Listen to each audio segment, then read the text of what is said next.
Hey, everybody. Welcome back to another episode of the Vanguard Wall. Today with us is my friend Martin Oviedo, Mexican-Italian, good friend of mine. We've been friends since, I think it was 2009.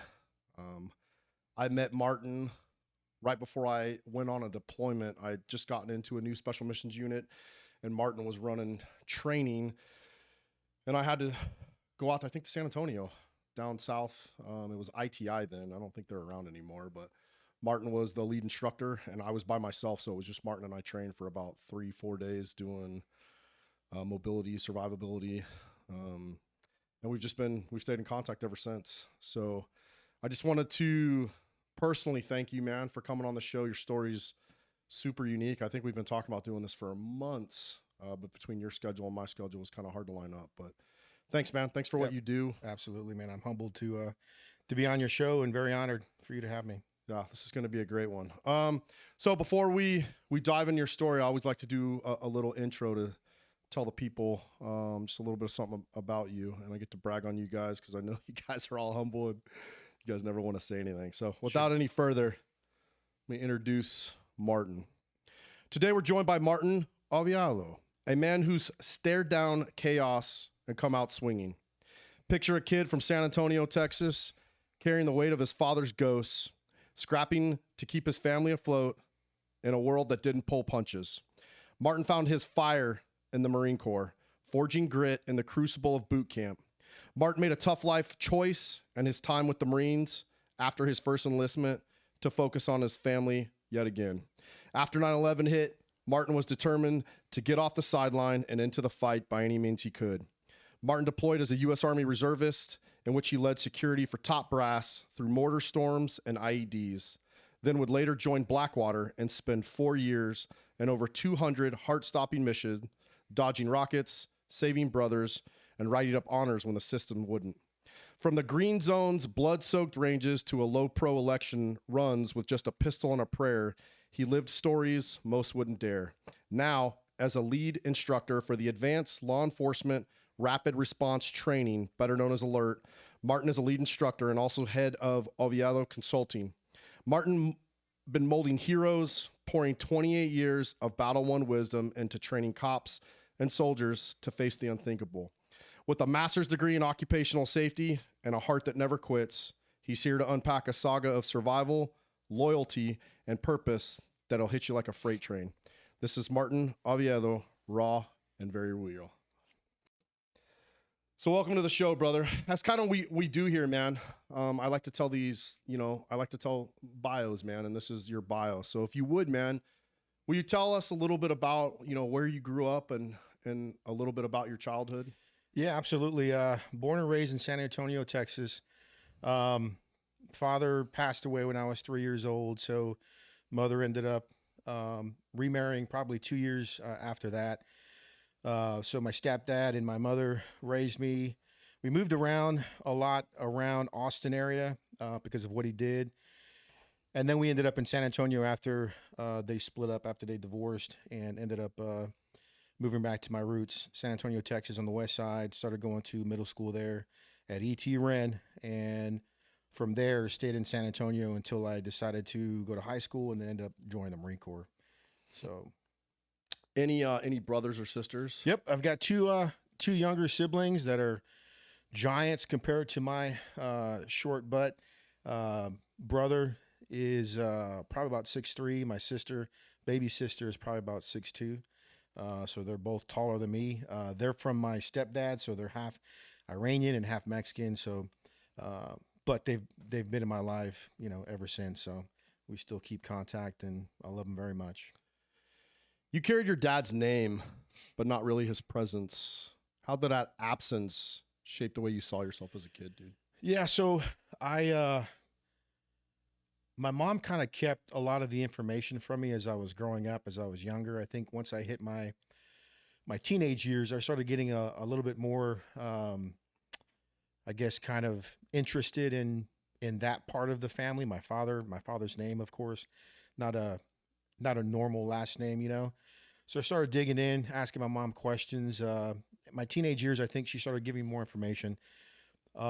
She kind of was hesitant of telling me exactly who he was, but I do know from the start he was a Vietnam veteran. So he did serve in the military during Vietnam, got deployed over there, and I think he was involved in some form of airplane mechanic, kind of a MOS. He was based out of Lackland. I'm sorry, I think he went through school at Lackland, obviously, because of the training they have there. But then as I grew up a little bit more, asking more questions, my mother started giving me a little bit more information on his background once she got out of the military. I ended up finding out that he was a part of the Mexican mafia, which I was really surprised of. And in essence, probably was not a good person on that side of the house. My mom said that he loved us very much and kept a lot of that away from her, but ended up being killed when I was 3 years old. So that would have been 1972. And he was murdered. He was actually shot 9 times and left for dead. So I'm assuming that he wasn't, or he didn't do something good to warrant that kind of execution. So that kind of worried me. That kind of realized that my dad had kind of 2 parts of him, a good and a bad. The family part was obviously good. The away from the family part, probably trying to do what he needed to do to make us survive, was probably not the best decisions he had made. So growing up with that, I always saw that as, man, I wish I knew him more. But my mother was always hesitant. She always gave me the thought process of, well, if he was alive, maybe you wouldn't have turned out, to who you ended up being or turning out to be, or Yeah. So I think that's good. It sucks not growing up with a father. I think a lot of boys at that age, young man growing up without a father, I think that affects them. I think it kind of gives them a lack of confidence, a lack of maybe drive. But at the same time, I think I knew 2 parts of him without knowing him. Once I started growing up and going to middle school, high school, I kind of got, I want to say, I started to get sucked into that realm with a friend of the family that knew my dad back in those days. And he started getting me involved in some things that I really wasn't sure of. But again, no guidance, no father figure. I think this person was trying to get me to go towards that part of the world or lifestyle. And I think as I was growing up in those high school years, I went to John Jay High School, played sports in middle school, but ended up going the other route as far as in band and choir, which was kind of odd for me. But man, I just like to try new things, and ended up hanging out with a different group of people. And with that, the friend of the family that was trying to get me involved in that side of the house was kind of influencing me to do things that I wouldn't have done without that influence, maybe in that time. And just saw that I was going down a path that I really didn't feel was my path. And so I had to drop out of high school. I worked at HEB for the 4 years that I was in high school. But my senior year, because my mother and my stepfather and my mother got separated, I think probably 8th grade in middle school. So you're in middle school, you're dealing with all these things. Your mom, kind of splits with your stepdad. You guys move back to San Antonio. I remember you telling me kind of when we were prepping for this podcast that your mom had warned you about kind of reaching out to your dad's side of the family. You had this kind of this void that you kind of wanted to understand who your father was. What was it like navigating those connections? I know you told me a story about, you got a phone book because your name is kind of unique. Do you want to tell that story, man? Because I thought it was pretty impactful. Yeah, as we start getting older, we start getting more, we start asking more questions. Where's my name come from? Where are my side of the family, my dad's side of the family? Because we completely my mom completely, well, my mom and the choice of, I guess, that family as well, kind of separated from that side of the family. So there's no contact, since he had passed away. I started looking in the phone book, started trying to find people that had the same last name, and ended up finding a brother of his that my mom confirmed that was his brother, his only brother. So I reached out, tried to make a phone call. I think I was 15 at the time. So Yeah, and I think it's crazy. Like you told me like this, so this is kind of, we're all dating ourselves, man. Yeah. But we had phone books back in the day, and you went. I think you told me the story was like you went through the phone book and Yeah. you kind of started. There wasn't a lot of people I think that had that last name. Yep. And you started calling, and Yeah. So talked to your aunt, I think. she gave me some names that at least gave me something to look toward, or kind of help me search. And so I found them and reached out. Number was still good. The wife answered, and I can hear in her voice that she was shocked that I was calling, because I introduced myself. And of course, his brother's name, my father, I have the same name as my father. So when I said who I was over the phone, she was kind of like surprised, shocked. And she straight up, very nice, mijo, he's not here right now, but if you want to call back, please call back. And so I said, okay. And I did, I called back. I'm not sure if it was the same day or later on, that same day, or maybe the next day. Called back, he answered, and man, he straight up, I guess, didn't want to believe who I was saying I was, and actually kind of told me that his brother never had a son. And so that kind of threw me off. That kind of caused a lot of confusion. Told my mom, and she's like, "Mijo, I told you not to do that, but I wanted answers, man. At that age, I was very, very interested in my name, and I just didn't have enough history of my name. I joke around, Oviedo, because it sounds Italian, but I'm not. I don't speak Spanish, and that's my my excuse for people not to think I speak Spanish. But always interested in that side of the family, that name, because to me it's a very powerful name. And he straight up told me that basically I was not telling the truth, and that his brother never had a son. And so a lot of confusion, a lot of questions came up. Started talking to my mom more about that conversation, and she tells me about the funeral. My mom was young when she had me. I was her first, very young, and she said that my dad, she never knew how many people my dad knew until his funeral. She said there was a ton of people, Cadillacs, nice vehicles showing up, people in, I guess it was cold during that time, because, she was saying that people were showing up with mink coats and just dressed nice. And she just never knew he knew that many people. And it kind of brought up a lot of speculation on her part, because she kind of put two and two together, but he never came out and told her what he did. And so during that funeral, she knew my dad's brother very well. I mean, they knew each other at the time. So my mom didn't understand why he said that, or why he would say that to me, because I'm my father's only son. So you would think that, that family would kind of cherish that a little bit more than what they did. But there was a lot of drama. So as far as the funeral was concerned, he was a Army veteran. So when they came to her with the flag to present basically her and me the flag, she told me that his mother was so distraught, obviously losing her son, that she was crying hysterically, screaming, and, just like any mother would after losing their son, having to bury their son. And my mother said that my mother told the military person, to give the flag to the mom. And which kind of haunts me to this day.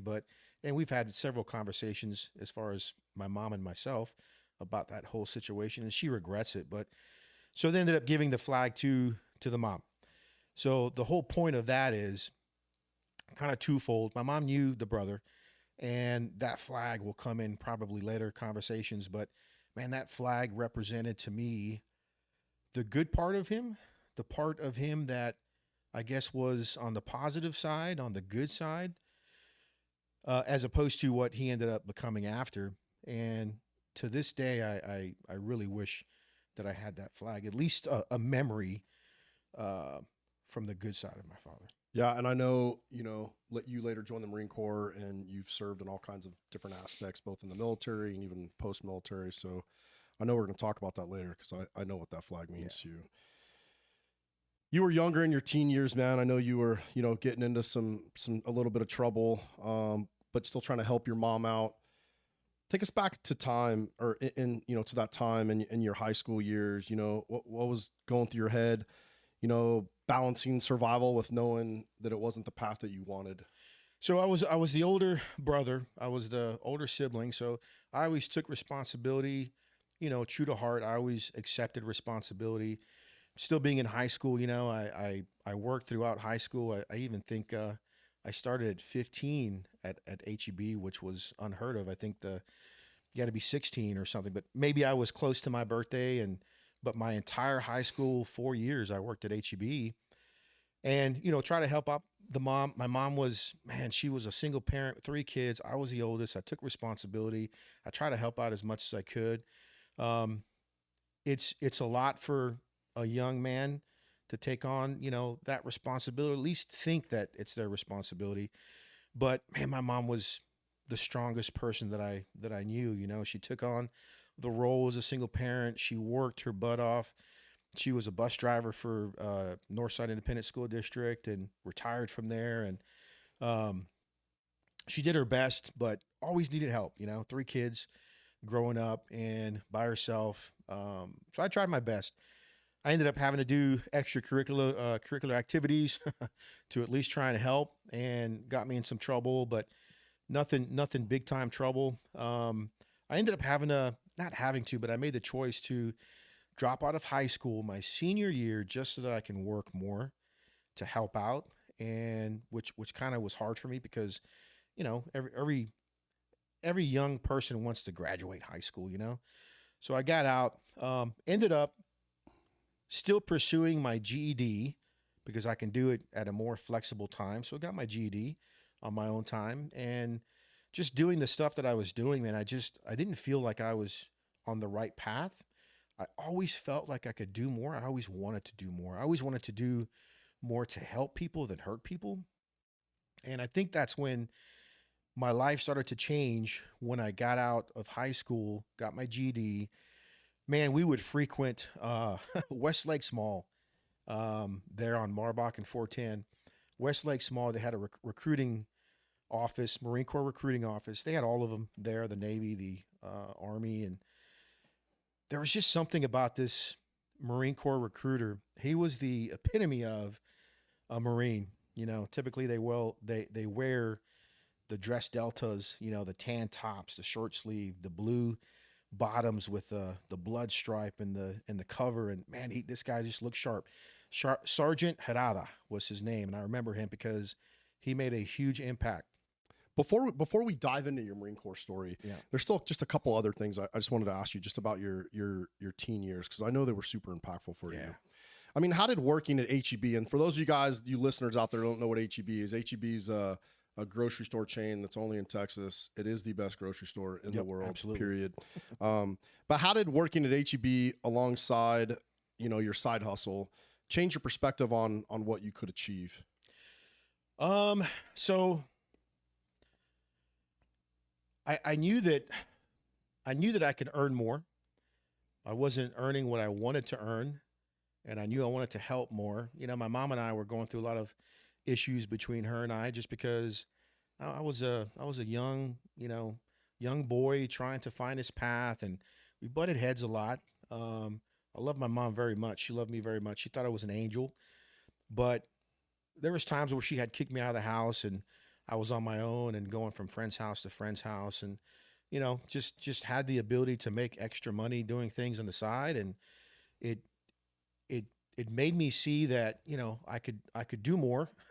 I just wanted it to be on the right side of the spectrum, as far as the right path, and I didn't see it being the right path, and I just knew it wasn't right. Experimented with the drugs in high school, and experimented with the extra activities that was able to earn me some money, and I was kind of seeing myself turn into what my father turned into without even knowing my father, without even knowing who he was, just through the things that my mom told me about.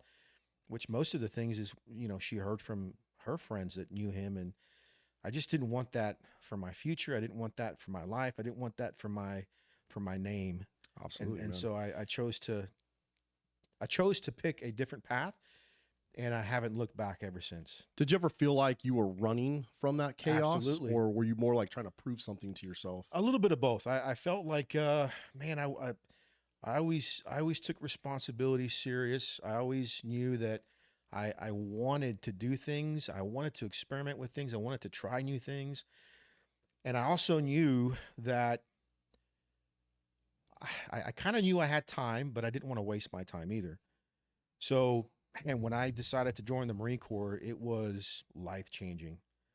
The Marine Corps gave me so much confidence. The Marine Corps was my father growing up that I never had. And not to take anything away from my stepdad, because my stepdad was a workaholic, man. He was always providing for us. Just, I wasn't his son, his blood son. So, he was there for us when he needed to be, but most of the time he was earning for us, trying to make us money and trying to get us to survive. We had a good life with him. He provided for us. We did vacations. We ate very well. He always provided a roof over our heads. So not to take anything away from him, just wasn't my father, But when your mom and your stepdad got separated, how did that affect you? I mean, you kind of, you know what I mean? You were carrying the loss of your real father, which is something that, we talk about. You and I share that in common as well. Yeah. And then your parents, your mom and your stepdad split up, and that's kind of the only father figure you had. How was that impact? I kind of felt the need to be the man of the house, at some level, I mean, I knew I was still young, but man, my baby brother and sister were young, they were very young. I think my sister was still in diapers. So, and my brother was a toddler too, not a toddler, but older than she was, but they were young. They were babies. In my eyes, they were babies. I look at them now and they're like giants, but they're still my baby brother and sister. But I felt the need to do as much as I can. At the same time, I liked going out. I liked, hanging out with friends. I liked doing things, and, that costs money too. I liked buying clothes for myself. I liked looking good and taking care of myself. But I definitely felt the need to step up. And again, I think once I decided to fix my stuff and get on the right path, I think the Marine Corps helped me with also giving me opportunities as well. Yeah, we talked a lot kind of about your childhood as we were, prepping for this. I know you and I shared some similarities, and there's a lot of things we left out. And, I don't think it matters, but you sent me something kind of in our exchange that I thought was super impactful, and I wanted to read it. And it says, sometimes we leave out certain details of our past to survive, to move on, to grow from a part of you that wasn't supposed to be, but was needed to get where you need to be. Your true self, your true life. Our faults make us stronger if our goal is to move forward. I thought that was impactful. I actually read that quite a few times last night. Thank you. So I just wanted to put that in here. So you meet the Marine Corps recruiter. What was it that caught your eye, man? Yeah, definitely. It was his demeanor. It was his confidence just in his stance. It was the way he carried himself. It was the way he looked, sharp, physical fitness, confident. Man, I wanted every aspect of that. I looked at that guy and was like, man, I wish that was my father, because that ended up being my role model for the rest of my life. I get emotional. I'm sorry, but I wanted to be like him, not to mention all the things that he has done that was on the wall, that, Force Recon, he was a sniper, like all these pictures of the cool things he's done. And I saw that and I was like, that's what I want to be. That's who I want to become. That's who I want to look up to. And, I mentioned that I got my GED out of high school. The Marine Corps at that time, and probably still today, they only take a certain amount of GED applicants. I'm not sure if it's per month or per quarter, but I was on like a list of GED applicants, right? So I think I had, he said, man, probably 2 months, you know? And so 2 weeks later, the guys that I had in front of me either backed out or, you know, didn't pass a particular step in the Marine Corps process, maybe at MEPS, but man, he called me 2 weeks later. You ready? And I kind of thought about it, and I knew I wasn't ready, but when are you ever ready? And I said, yes. And so that was my opportunity to go quicker. And I did. I jumped at that opportunity.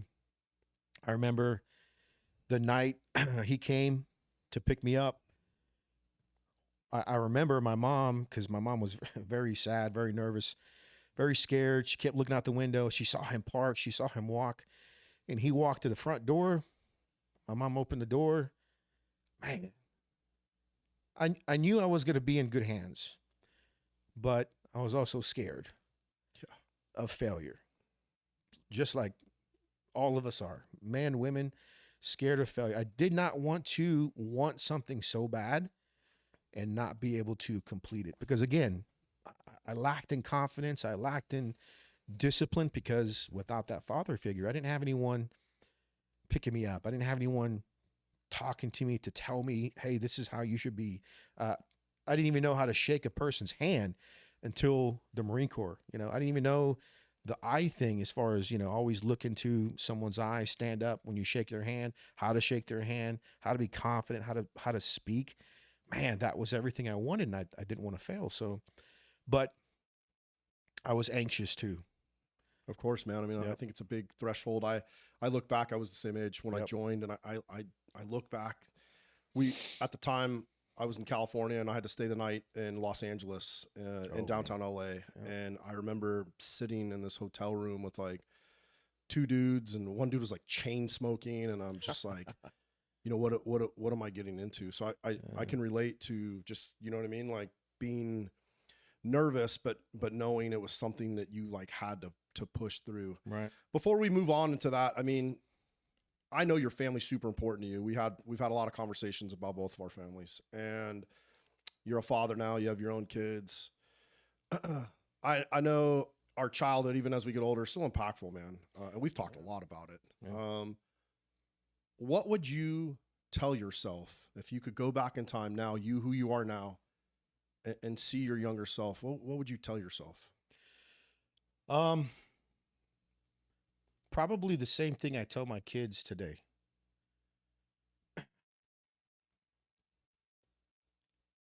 And I tell them this often. You can do more than you think you can do, but you have to take chances. Yeah. And nothing is easy in this world, and you don't know what you can do unless you try it.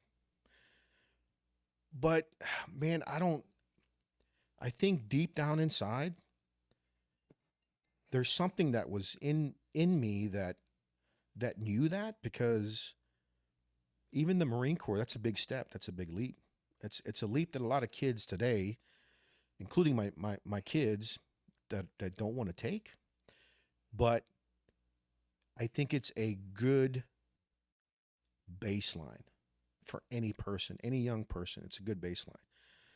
So I think I would tell myself that, the same thing I tell my kids today. Man, you can do more than you think you can. Be more confident in yourself. And just like anything else, nobody's good at doing something for the first time. You have to get good at it by, number one, wanting to do it and putting time and effort into getting better. And that's reps. And it's the same thing we push in training today. So, man, and it's something that I've told my kids constantly. I just think that sometimes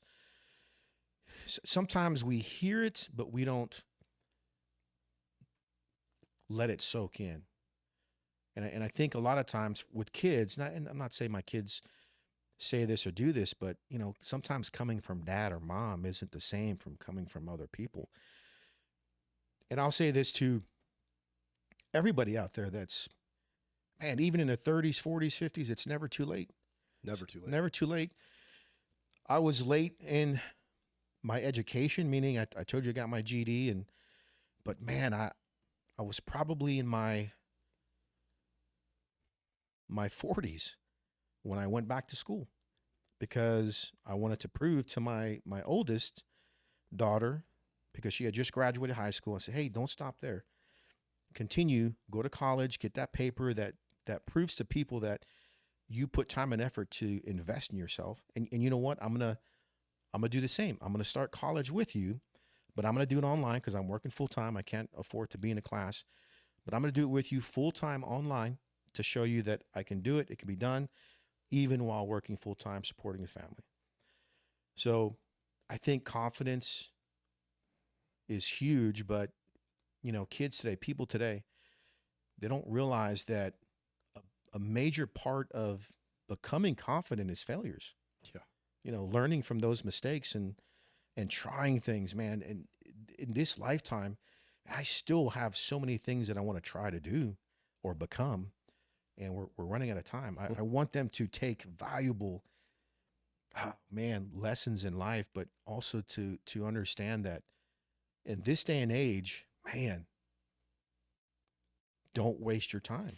Yeah, I know we talked about this recently. As I've gotten older, I always thought money was important. Yeah. Right. Next job, next promotion, next vacation, next whatever. And then I hit this wall and realized that it was always time. Time was always our most precious commodity. Absolutely. And I guard my time now like a pit bull, man. I just, because we all get the same amount of time. I it doesn't matter if you're Elon Musk or the president of the U.S. or the richest dude in the world. We all get the same amount of hours in a day. Yep. You know what I mean? I agree with that to an extent. I think that in order for us to experience some of life's beautiful things, man, just simple things like travel, I think money's important as well too. Sure. I mean, it makes the world go round. You can't. Yep. Makes the world go round. You can't discount money. You have to have money to live. But I think a lot of people focus solely on that. Yeah. And miss, they're so interested in the destination, they miss the ride, man. Yep. Work-life balance is such an easy thing to say, but such a hard thing to put in place. Yeah. What did becoming a Marine for the kid who felt stuck? Well, what did that feel like? Oh man, it opened my eyes to a world of opportunity, a world of opportunities that I would have never known unless I took that leap, that decision, to join the Marine Corps. And it's made me who I am today. And man, I wish I would have been able to stay in, but life happens, and we'll get into that here. But the Marine Corps taught me that I can do anything I put my time and effort in. It also gave me a way, I want to say, to live life, obviously, because of all of the traits that you learn, leadership traits. I mean, we had to learn all those leadership traits. We had to, the most simplest things, as washing your own clothes, as keeping your areas clean, whether it's a squad bay or your room, field days, being inspected, like holding everybody to a higher standard, and also holding them to their responsibilities. It's a tough life in the Marine Corps, obviously, because you make mistakes where you're going to pay for them, whether it's physically or, some other form. If you suck at running, you're going to run more. If you suck at doing push-ups, you're going to do more push-ups, And in my mindset, that's always been my mentality, and it's kind of worked its way. Obviously, how could it not work its way into our families, with how we raise our kids and living with our wives. And we literally were having that conversation for an hour this morning. Yep. Because it's tough love, man. But again, we said it earlier this morning too, and even yesterday in our past conversations, man, we have to create, because, you and I and other friends, because of the way we were brought up, the things we went through, we struggled. We had to make sacrifices.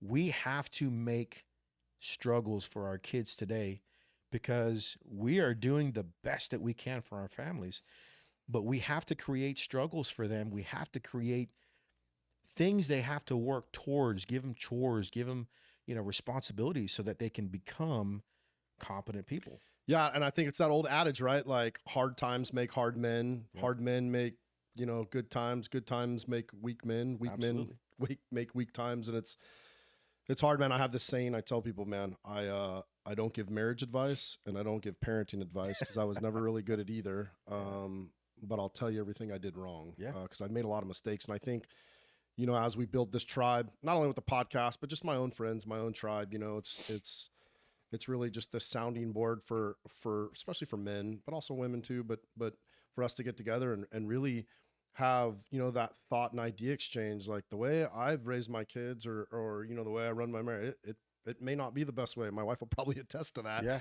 But, as we bounce ideas and we surround ourselves with guys that are on, an upward trajectory of getting better, doing better, being better, whether it's better father, better husband, better friend, is that we pick each other up off the ground, and we really share our failures and share our successes too. Like, hey man, I did this and this helped, maybe this will help, I don't know. But anyway, we're kind of, I think in this community, guys like us, whether you're military, law enforcement, both, it gives us the structure of life. It really does. But we're always wanting to be better, get better. And I think we expect that naturally to be passed down to our kids. Sometimes it's not, man. Sometimes they need a little bit of extra push, a little bit of extra guidance. But man, and me and my wife talk about it all the time. Like my mom, my wife's mom, probably not, I don't want to speak for my wife's mom. I know that my mom never pushed me to further educate myself, to continue going to college, because she didn't go to college. For the most part, my whole goal in my family, and I think we all share this, is to give our children role models. Like, hey, I did this. Like, how can I say, hey, go to college when I never went to college? If I was to say that I just have my GED, well, that's to me at 49 years old, 38 in my mind, but my wife keeps reminding me I'm 49. How can I push them to do more than I did? Because if I didn't push myself, then I'm saying to them, I'm okay with just having a GED. But later on in life, I ended up going to school. I continued my criminal justice degree, got my associate's criminal justice, got my bachelor's occupational safety and health, and continued my master's with occupational safety and health. So I want to show them that it can be done. And I did all that online while traveling, while teaching, while working full time.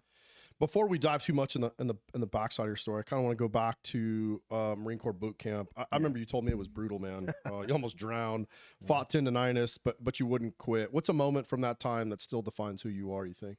So they don't give you a chance to give up.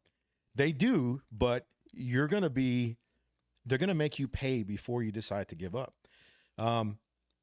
Funny story, Marine Corps, man, I was never a runner. I think I had a bench in my room, and it was always chest. It was always pumping out them chest reps. But I wasn't a runner. Marine Corps, and of course, prepping for boot camp, you start running, so you start getting the burning of the lungs. But man, I've never run so much. I've never humped so much. I say hump. It's hiking in the Marine Corps, full battle rattle. We call it humping. It's just hiking, but in boot camp, you got to go through swim calls. I ended up, and there's two groups. There's a non-swimming line and there's a swimming line. And they try and rush us through just like showers. I may not want to talk about the shower issue, but they rush us through these things, and it's everyone like side by side. We call it nut to butt. We're so close, front, behind, left, rear. And you have to make sure you get yourself to the non-swimming line, because I was a non-swimmer. And I slowly I think God pushed me to the swimming line just to kind of, to show me, hey, you can do it. And you can't raise your hand and say, hey, drill instructor, I'm in the wrong line. I'm in the swimming line. I should be in the non-swimming line. You just flow with it, man. And I don't know what was going through my mind. I know what was going through my mind. I'm going to die. I'm going to drink so much chlorine pool water, because the difference between both, the non-swimming line was just UDTs, right? Just shorts, and everything else was off. The swimming line was full BDUs, boots, backpack, rubber gun, helmet. So you're full battle rattle with, without a live gun, obviously ammo, but all the stuff is And you there. guys are jumping off like a dive board or just off the Yep, side? we're jumping off the dive board. I forget the distance or the height. And you're having to, swim a certain way. You're having to back swim with the pack and the rifle, the entire length perimeter of the pool. And I drank so much water, man, that time, but I finished and I passed it, man. And you never swam before? What's that? You never swam before? I wasn't a swimmer. But you did all that with like full boots, utes, Yep. like gear. Yep. So I think that proved to me, man, boot camp was a daily reminder to me. And I think that's why I want my children to feel that, man. I want my children to know every day that they can be pushed to their limits safely and come out feeling that glory. And the glory is, man, I graduated high school. It's why we cross the stage. We celebrate that feeling of glory. I don't want my kids to just have the graduation of high school glory. I want it to be more. But life lessons, right? Marine Corps taught me so much. It gave me so much confidence. It told me, hey, all you have to do is take that step forward. How did that change the way you saw your own strength? So obviously I didn't know who I truly was, man, until the Marine Corps.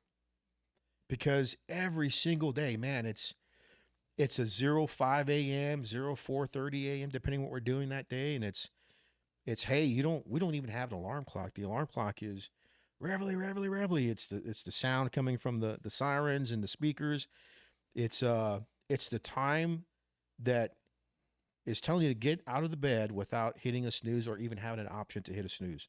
So you get your butts up, you get ready, you get online, ready for inspection, or you start getting ready for the day. So you do shower, shave, brush your teeth, get dressed for whatever's going to go on that day. But PT was daily, man. You had some funny like boot camp stories, dude. You want to share any of them? Well, so I don't know if that swimming one was funny because I was terrified. It's funny now. But again, I came out on top. It was a life lesson that said, man, all I got to do is listen to my instructions and do the best that I can. Put enough time and effort into that. Man, boot camp. So there was a lot of issues where I saw other people's what's the word I'm looking for? I saw daily, you saw other people's struggles. And these are not funny stories. I'm kind of taking a different turn with this, but boot camp was so crazy that we had recruits jumping off the second floor just to give themselves injuries to get sent home medically. Good God. Yeah. I remember being in formation and we were doing like something simple, like, marching, man. And we were some of the guys were so effed up on marching that the DIs were getting our butts, man. And I've seen a couple of dudes piss their pants in front of me. You just see the liquid fall down their boots, and they're just because they're so scared, man. I've seen, and this is in boot camp. It's not even overseas. It's not even wartime. They're so scared because they've never been talked to. They've never been treated the way that they're treated in boot camp. And it's just crazy. This is almost after boot camp. It's when I got to the fleet where some of the other issues occur. Like, man, the Marine Corps sent me to Hearst Master School, helicopter rope suspension training master. Basically, the guy that sends dudes off of the birds, the towers, fast rope rappelling. And that school, again, I didn't like heights. So I was scared of heights, and the Marine Corps chose to send me to Hearst Master School. And this is when I was in Okinawa. So I'm kind of fast forwarding ahead, but I'm trying to think of the boot camp funny stories. Man, people throwing up, people passing out, people doing all sorts of things. In boot camp, you go through rappelling. you go through rappelling, and there is people that just do not want to step off that ledge to rappel, and much less get into the L, which is very, very awkward position before you start to rappel down a tower. Grown man, we had a lot of older dudes join. I think either prior service.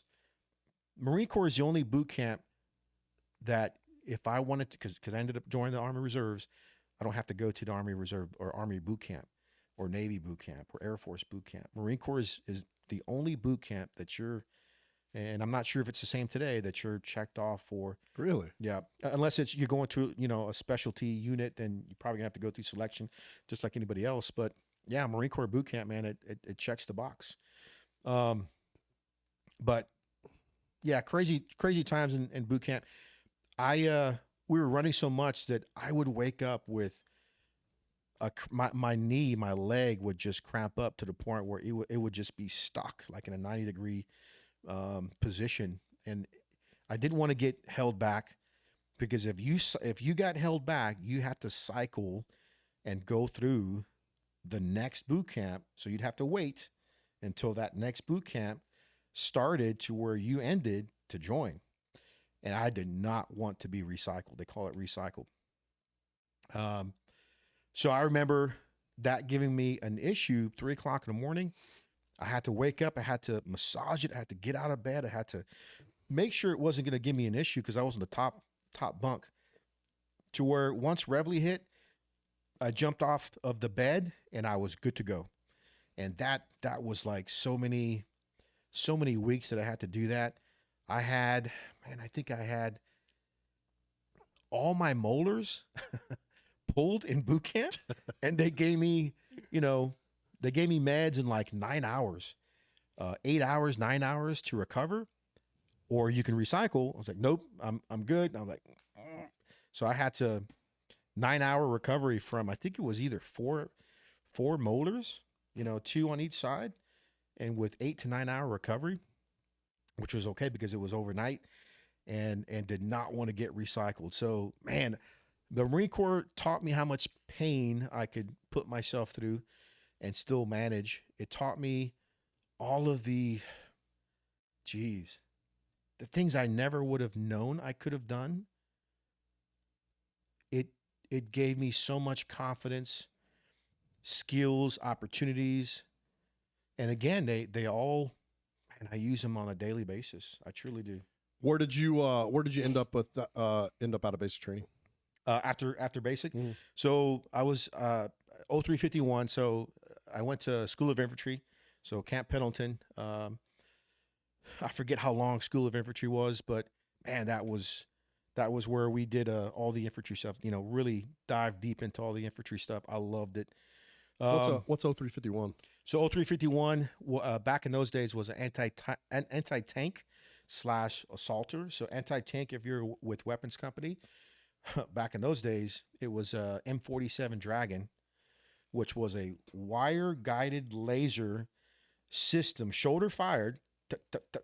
I think our lifespan was like 10 seconds in combat, because we had to stay on target and track the tanks until it hit.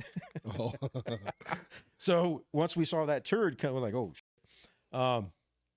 that was weapons company. So we had the big guns. It was about 25 pounds, and we had to carry. We weren't a part of any vehicle, unit. However, our sister MOS was 0352, which was the tows, which those were same thing at that tank, but they're mounted to vehicles. On the line company, so weapons company, line company was the anti-tank, and then the smalls. So smaller, man-packable, still packed a punch, very freaking loud. So, and I served on two different weapons company, 1st Battalion, 3rd Marines, based out of Kaneohe, Hawaii. So after School of Infantry was coming to a wrap, man, they went off of last names. I think last names in School of Infantry, if I'm not mistaken, and the O's were going to, along with the P's, the O's were going to Hawaii. So nice. I got stationed in Kaneohe Bay, Hawaii, 1st Battalion, 3rd Marines. That was my first duty station with the fleet. How was that? It was beautiful, man, beautiful. But the Marine Corps always takes beauty and finds some some way to torture you. So we do the beach runs, which obviously suck. We had I think it's the Kansas Tower, which was the only like hill on Kaneohe Bay, which at the top was the radio communication that picked up the first communication, before or during Pearl Harbor. But that hill had a road that just winded up. So we ran up that sucker constantly. We ran up it backwards. We hiked, humped the beaches, which sucked. We hiked, humped Kansas Tower up the normal way and then came down and went backwards. Just something just to give us that pain and torture, to remind us that, hey, not everything is easy. So I enjoyed it, man. Beautiful terrain, beautiful island, Oahu, the island of Oahu, Honolulu, Waikiki. Had some good times.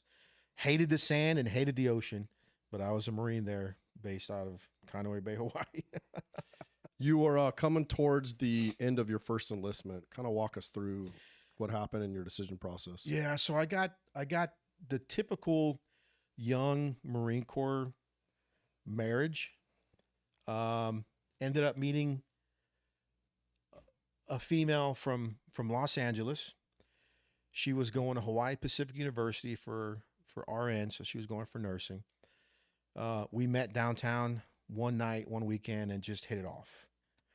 Fell in love. We ended up getting pretty much eloped. We got married to the court with the judge, and she was coming from a very religious family. And man, when they found out, they completely disowned her. So they stopped the money, the funding for her school. I took over and picked that up with, providing the funding as she was my dependent. We actually got apartments off base, and man, out of the 2 years of my first enlistment that we were married, man, we probably lived together maybe 6 months, but not consecutive. I had a 6-month deployment, Okinawa. I had, got home and then 2 weeks on the road, or a week here out in the field, 2 weeks in the field. And so I think she was kind of tired of that lifestyle, which I get. And coming towards the end of my enlistment, man, I was not ready to get out. I wanted to make a career out of it. Again, life hits us sometimes, like a sledgehammer, and forces us to make decisions. So when I came to her saying that, hey, I'm going to re-enlist, her first sentence was, well, you can re-enlist, but I'm probably going to go back to LA. And it made me, I stopped. I thought about that sentence that she said to me, and I'm like, oh man, I have to make a decision. And even being young at that age, I was in my 20s, my early 20s, I still thought that my marriage was more important than my career. And so I made the decision. I put my separation papers in towards my last, I would say, 7 months, because you start getting short. They don't want to send you overseas again on another deployment if it's going to be within your, ETS, right? So they fapped me out to MPs. So they sent me to the military police there on Kaneohe Bay, went through their police academy. And then I think I was a corporal, and then picked up sergeant very soon after I hit the road as a military police person. So I maybe hit the gates, I don't know, maybe a few months, and then went patrol. I was a sergeant, so I had a lance corporal driver for me. As a sergeant, I was sitting, so it's a military base, man. It's a small base. We had fun, man. Good dudes. So ended up doing that, and then ended up going back to Pendleton to separate. Ended up choosing to go back home with the wife, which was hard because her family did not like me because of what we did. That's not, they wanted a full marriage in the church and everything. So you moved back to Los Angeles. I moved back to Los Angeles after I got a Marine Corps. And while I was there, we lived with her parents, and it was just her mom. So her real mom gave her up for adoption to her sister. It was kind of a weird story, but so her aunt was really her guardian. So that was her mother, person that raised her. So very religious. She had an older sister and two brothers, older brother, younger brother. And man, it was hard because we lived with them until we can get on our feet coming out of the Marine Corps. And as I was there, man, LAPD was one of my goals, probably my second goal in life. First one was Marine Corps. And I went through the LAPD process. LAPD for me was, I don't know, man, the forefront of policing in those days, because a lot of things were created out of Los Angeles, with LAPD. So that was my second goal. Went through the process, flying colors. I was still in shape. Matter of fact, I would always run through Elijah Park, which is where the police academy was, in the mountains and the hills. And that was my second goal. Flying colors, got a police academy date for like 2 months down the road.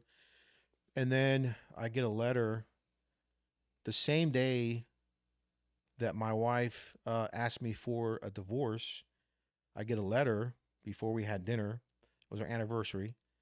Said that from LAPD, due to my dishonesty, I left out the fact that I had a minor in possession in alcohol, minor consumption alcohol. So Class C misdemeanors, nothing big, nothing to disqualify me, but because I failed to disclose that, it was immediate disqualification due to my dishonesty, which I was like, how dare you use that word with me? But gave me a chance to rebuttal. So I rebutted, wrote 2 pages back and forth, and they still denied it. That MIP, those 2 MIPs, MIP consumption, MIP. That's a minor in possession. Yep. It's a minor charge in Texas. Class C misdemeanor, man. Minor possession, minor consumption, alcohol. It was alcohol. I was on recruiting assistance duty, and went out with the boys. Went to a club, slammed a beer in the vehicle, in a parking lot in the back of the building, and threw it outside of the vehicle. Probably something we shouldn't have done, but spotlight comes on. It was cop, and that's where I got my MIPs.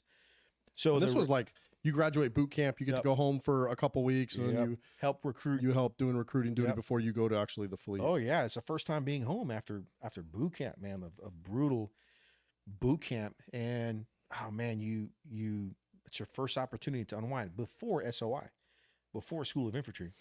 So get my tickets, but my recruiter knew the judge's husband. So I told him, took a coffee mug, Marine Corps t-shirt to the judge, female judge. The husband was a Marine Corps colonel, retired. And she said, all right, I'm gonna dismiss it. I didn't even have to pay any fines. So in my eyes, I didn't know the difference at that time.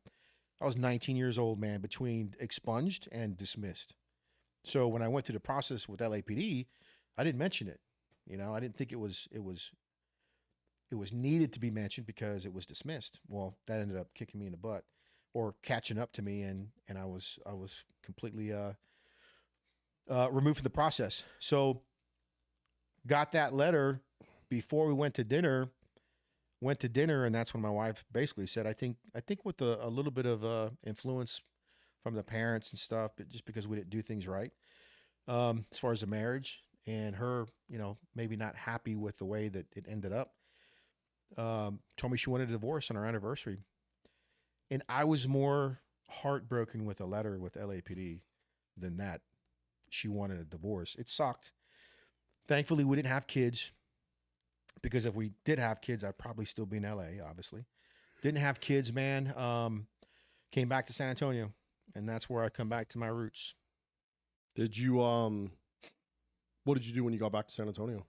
So I got back to San Antonio, didn't want to, I knew that I wanted to be in some form or fashion in the law enforcement world. And so I put myself to the police academy. I had to find a job full time.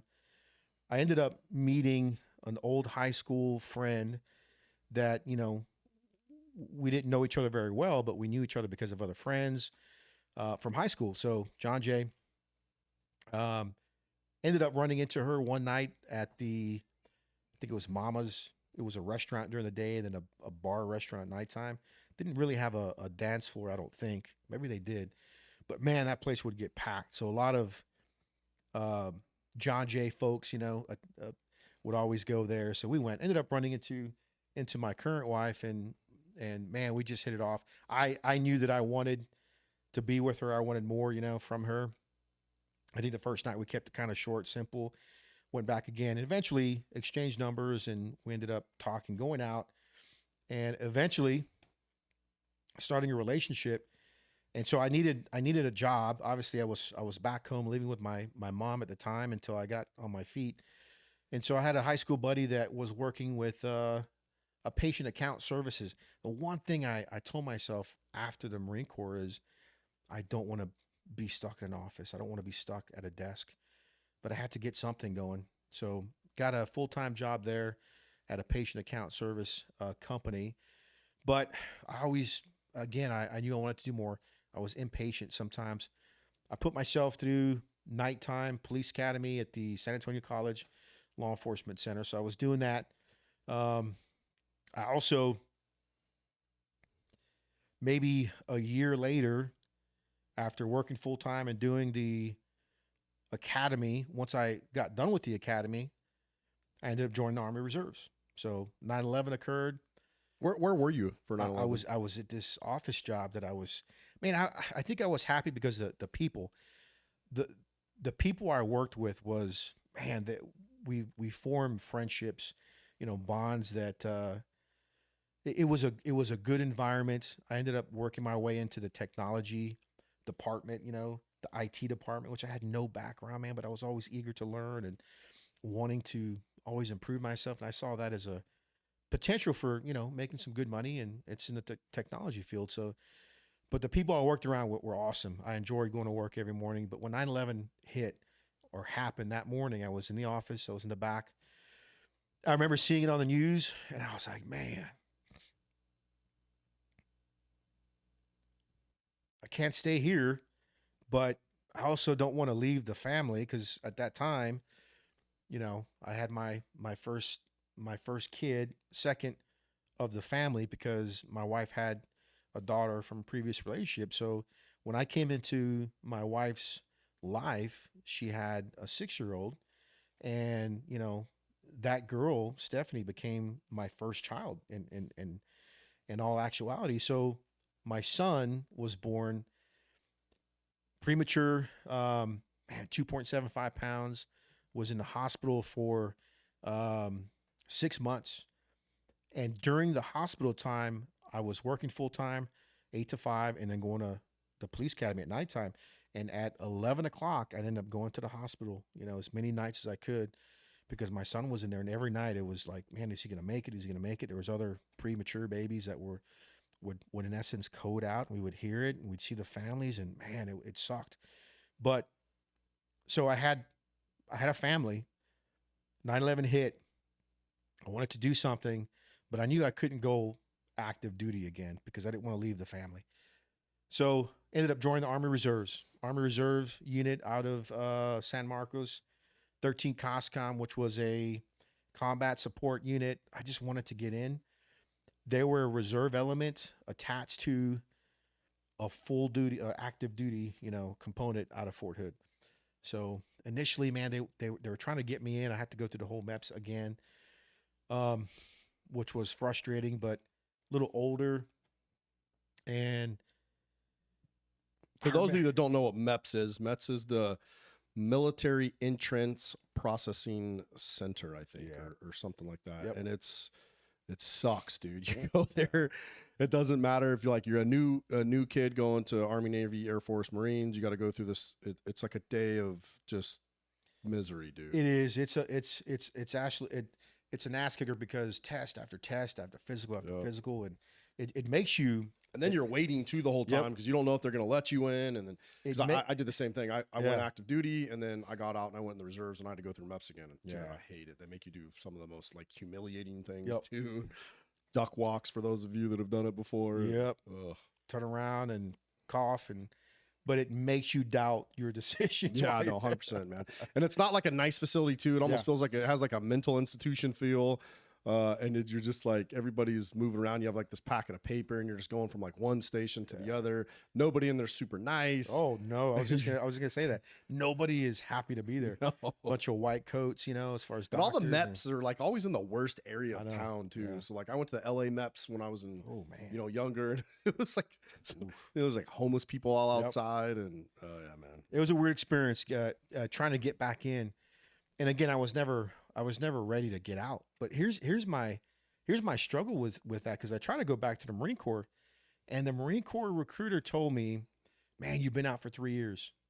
So after the first year, we start taking away a rank if you want to come back in the Marine Corps. I got out as a sergeant E5. That means I would go back in as a Lance Coolie. I did not want to go back as a Lance Corporal, and I did not forget how to be a sergeant. So, man, you know what they told me? And this is something I'll never forget. Man, if you want to keep your rank, you probably want to go talk to the Army. Nothing against the Army, man. All same team. But once a Marine, always a Marine. And it's kind of like that, like my struggles, my accomplishments, my glory is with the Marine Corps, man. And so once that occurred, it forced me to go talk to an Army recruiter. And it was hard. But you know what that Army recruiter told me?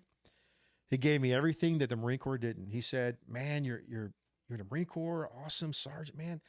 Okay, you'll keep your rank, E5. In a year, you'll get promoted to E6. And I said, sign me up. I think I even did that. Sign me up. So, bro. Yep. Ended up going back in, man. Army Reserves. And mind you, man, I was not in the best physical, condition at that time. Dude, one of the things you told me you're doing, I think right before you joined the reserves, is like, so you're working, you're going to the police academy, you're also bounty hunting. I wanted to do so. One of my biggest problems is I want to do so much, and I want to do it now. I want to do it now. I always wanted to chase bad guys. I always wanted to help good people. I always wanted to help those that couldn't help themselves. I wanted to always hunt down the scum of the earth, Dude, and I watched Dog the Bounty Hunter. Is that what it's like, bro? Man, he makes it he goes a little bit out there because of the family and just the way he looks. And you have to blend in, man. It's just like plainclothes warrants, which later I ended up doing Bexar County. But it's, I ended up finding out who was doing it in San Antonio. 2 older white guys had a company. They had their foot in the door, and man, it was almost like I introduced myself to them. They saw me as being, young, former Marine, Hispanic, so I can blend in some of the areas, some of the hoods, and man, they brought me on, man. As long as they don't talk to you, bro. Yeah, yeah, exactly. Oviedo, and they brought me on like almost, when needed.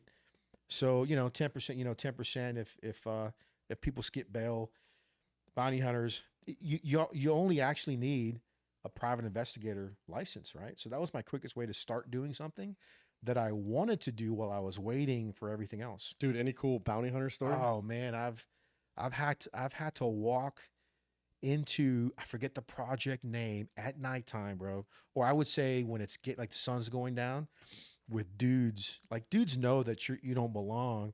And here I am, a Texican.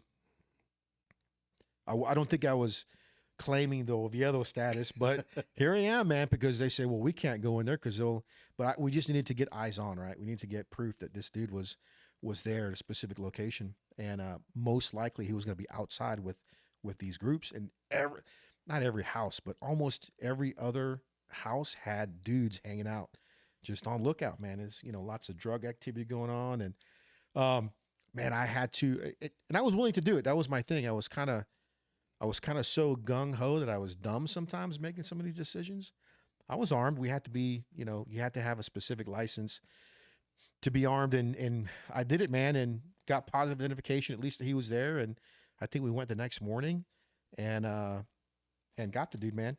We tracked the dude down, because the bounty hunting or the bail enforcement, I always like the bail enforcement kind of, bounty hunting sounds kind of, kind of weird. Kind of But- Western. Huh? Kind of Western. Kind of Western. Yeah. But we chased this pedophile down. I say chase. I keep saying chase. We tracked. A lot of it was behind the scenes stuff, right? Skip tracing and, calling, trying to find that Judas, trying to find that family member that is willing to give up this person. And the easy part was this person was a pedophile, man.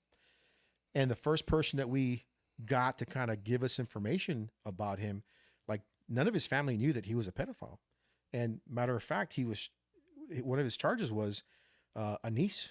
So we reached out to the family member that knew that he was at the father of the niece's house at a barbecue. Man, I think we tracked him to Seguin, and this took months, I think. We pulled up, we had a van, and our stage was a road crew, like doing surveys on potential road maintenance. So we had the orange hats, we had the vests, and we're out getting some information house by house. So two of us went. One of the other guys, so it was me, one of the older white gentlemen, and then myself, and then the other guy stayed in the van with the binos to kind of confirm. And man, he's like, he's there. Gave us the description, what he was wearing, and man, we made our way in just by asking, pretending who we were, a road crew. They offered us to eat barbecue. We made plates. We ate first because we wanted the third person to come in, right, to assist. So we were eating, and I remember him saying, "Man, make me a plate." So we ate and then put our plates down, got right next to him, and he was oblivious, man. And the biggest success, even plainclothes warrants, man, is catching these guys by surprise. You know this, man. Like the whole uniform stuff coming up, well, they're gonna run, they're gonna bolt. But our biggest success came from like just completely coming up where they didn't know who we were, and we had hands on him before he even knew who we were. Now, of course, tons of Hispanic family are like, what's going on? And they had private investigator badges, so at least it was some form of identification to know that we weren't bad people. As soon as we told them, the family, what he was wanted for, get him the hell out of here. Get him out of here. And they opened the gates for us and everything, man. So about the bomb on him, dude. That was wild. But most of these cases, man, like I remember, like they would call me, "Hey man, we got a case, we got to hit on a guy." And there was times where I would leave work, like full-time work, 8 to 5, and go, I say suit up, but just grab the stuff. I always had it with me, and I would go meet them on a house, and then I probably made more arrests doing that than with Bexar County. That's funny, did. man. You're the IT guy, like, hey, I'm going to take an early lunch break and go bag a pedophile. I'll be back at 4. The accountant, Yeah. I loved it, man. I was doing good work. I was working with good dudes, very knowledgeable. Global Recovery Services was their company, man. I'm surprised I remember that, but that gave me that adrenaline, that work that I knew I was good for. Because my third goal was to end up retiring with the U.S. Marshals. That was my third goal. Marine Corps, LAPD. And then I say U.S. Marshals, but on the Fugitive Task Force, man. I just wanted to hunt bad dudes. I didn't want to pull over people for speeding. I didn't want to do, any of that stuff. I wanted to hunt down bad guys, because what the bail enforcement showed me, and even doing the warrants for Bexar County, is we get a file. We know what the dude looks like most of the time, because there are some times we didn't have pictures. We get a file, wants, warrants, point of contacts. Man, we would get 8 to 11 files a day with Bexar County, but with the bail enforcement stuff, we'd get a few, and they'd have some that they were working for years. And of course, the badder the person, the higher the bail, the higher the 10% was of the bail. So who pays you? Is it the court system? It's the bail bonds. Oh. It's the bail bonds. So when they skip bail, they have the authority. We're working under the authority of the bail bondsman. We're like their hand, extension of their hand, their legal hand. We still have to be certified, in certain things, but man, there were some bad dudes that we were after that had, the payout, the 10% was, 25, 30, $50,000. But these dudes were pretty. What was the most you ever made snagging somebody? Man, most I ever made, because I think I made a few of them, because I'm like, hey man, if I'm the only one to arrest, I'm getting all. Yeah. It wasn't like that, because it was their company, so they had to get a piece of it. Sometimes we worked multiple cases at the same time. So I brought in a friend of mine, Marine guy, high school, went to high school, the same Sergeant Harada, Westlake Small. He joined after I did, and we saw each other in passing in the Marine Corps School of Infantry. But he would help me. So want to go dress up like the village people and get bad guys? he was just like me, man, and he was a big dude. Like he was solid. Ended up solid dude. Ended up getting into a motorcycle accident when I was overseas with Blackwater. Good friend. Ended up passing away. Actually, it was a vehicle accident. Didn't wear a seatbelt because he was such a big dude. He was solid, man, massive. But after the Marine Corps, started gaining weight. But he was just, his hand was so big and heavy, man. And he was very good friends. Would take care of Sabrina if I wasn't around, kind of thing. Like my brother. Anyways, he would help me a lot of times.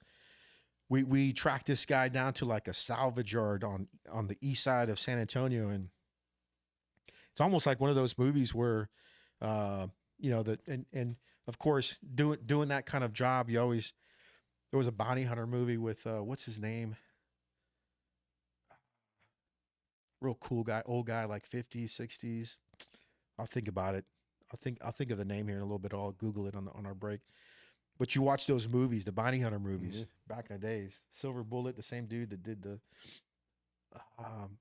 that's at the tip of my tongue. But anyways, salvage yard, asked about this guy. Oh, he's in the yard.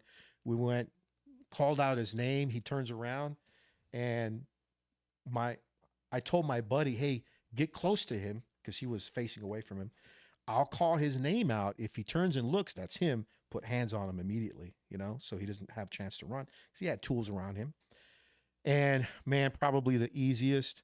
He was a dangerous guy, though. I forget what his charges were, but that was an easy one. At that time, when I came back from the Marine Corps, came back to San Antonio when I was starting to date Sabrina, my wife, man, I had a small 2-door convertible, like a Toyota. Is it Celica? Toyota Celica convertible, white, black top. I don't know what the hell I was thinking. I had to put that dude in the back seat, and I didn't want to put handcuffs in front of him. So I put him in the front seat, and my big ass buddy, he had to be in the back seat. He's like, nah, Martin, God damn it, we got a small ass car. But yeah, and a Toyota Celica convertible. I would go pick up dudes. That was the bounty hunter mobile. That was the bounty hunter mobile. But it was fun, man. I enjoyed doing that. God, man, it was on our own time. The effort you put towards it, meaning the skip tracing, the information gathering, it was so interesting to me. And when I went to Bexar County, it was nothing like that, man. It was nothing like that. Almost like I brought that experience when I was doing warrants that helped, catch dudes. But so you get out of the police academy, you end up getting on with Bexar County. Yeah, Bexar County picked me up, man. Again, I had to. The thing that sucked. This was probably 2002 timeframe, if I'm not mistaken. Yeah.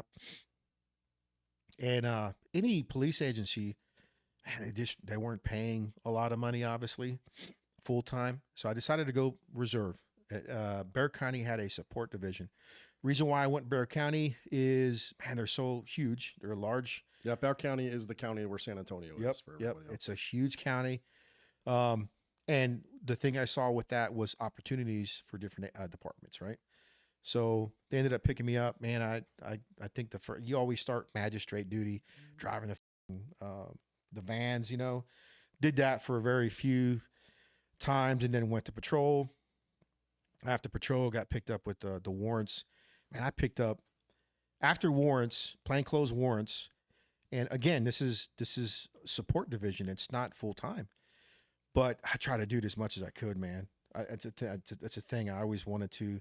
It sucked because the money wasn't there. I had to take care of my family. Yeah, I think 02, I got hired at the police department. We were making $13 an hour. Oh man, I think this was back in those days, $1,800 a month for Bexar County, $1,800 a month. So, and then I got deployed. I think I got deployed with the Army. We got orders dropped, getting mobilized. They sent me to, is it BNOC in the Army? Yeah, for the E6 school? To get the E6. Yeah, BNOC. Sent me to BNOC school. Picked up E6 right before we deployed. And then they had put me in some billets that didn't have anything to do with, I wanted an MP slot, right? Wasn't available. So they put me in some weird MOS billets just until one popped up, put me in that before the deployment. And you got an MP billet? What's that? You got an MP billet? Yes. For so military police for all those out there. Yeah. So, and here's the thing, man, I hate that on my DD 214, it doesn't have the MP billet, but they gave me the MP billet, the slot. And then there was another staff NCO, same as me, former military, former infantry, but Army. It was between me and him. One was going to be a command staff NCO. So with the general, which let me kind of explain that aspect. The active duty component had a full bird colonel as the commanding general for 13 COSCOM at that time. He got frocked before we deployed. So he got frock means when you get the rank before you actually get the pay. Yep. I think, or the billet, so they can move you up one. So they would have put him in a general's billet, even brigadier though he was general, a man, full colonel. Yeah. Brigadier general before we got deployed. And mind you, I had started helping the reserve element in pre-deployment stuff. Like I was running ranges. I was certifying dudes to, on their pistol or rifle. And lo and behold, the CSM, Command Sergeant Major, and the Brigadier General, Commanding General of 13 COSCOM came down, and I certified them on the range, like one-on-one. Me, the CSM, and the BG. And after that, I guess they were they gave me some kudos. I think they were a little impressed. And the only reason why I said it because they gave me a coin. They each gave me a coin, and they said, "Great job, Staff Sergeant Oviedo." I don't know if that had any influence with their decision, but I said earlier, the other staff sergeant and me, both staff sergeants, one was either going to get I think it was staff NCO of the command staff. The other was going to be the PSO for the commanding general. Yeah. So for a PSO, it's a personal security officer. So you're like the general's bodyguard. Yep. So it came down, man, that I was going to be the PSO. And I was like, holy crap. I was excited, but I was also like, hey, we're deploying soon. Like, I need training. They allowed me to pick my own team. And it's something I didn't understand because this was an active component. And they're having reservists protect the commanding general. I was okay with it, but they gave me, I want to say they gave me leeway to kind of pull my own dudes, at least a few of them. So I pulled two former infantry dudes. One was my right hand, other was my left hand, man. Sergeant Brown and Sergeant Cunningham.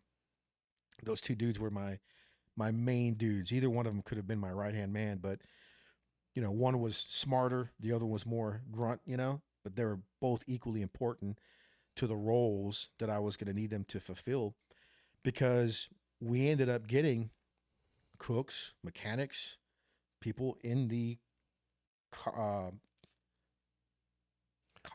COSCOM's a support unit for all those people out there. So it's Yep.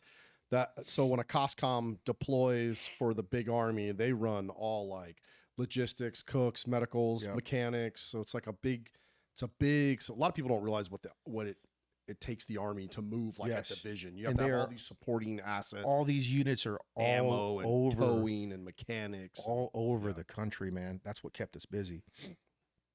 So I'm not embarrassed to say that I was with COSCOM because, a lot of the dudes you have on here are, man, high-speed dudes. But let me tell you what I did, man. I put this team together. I trained them myself. So we were under 3rd ID. Man, I reached out to General Metz was third ID at the time, if you remember.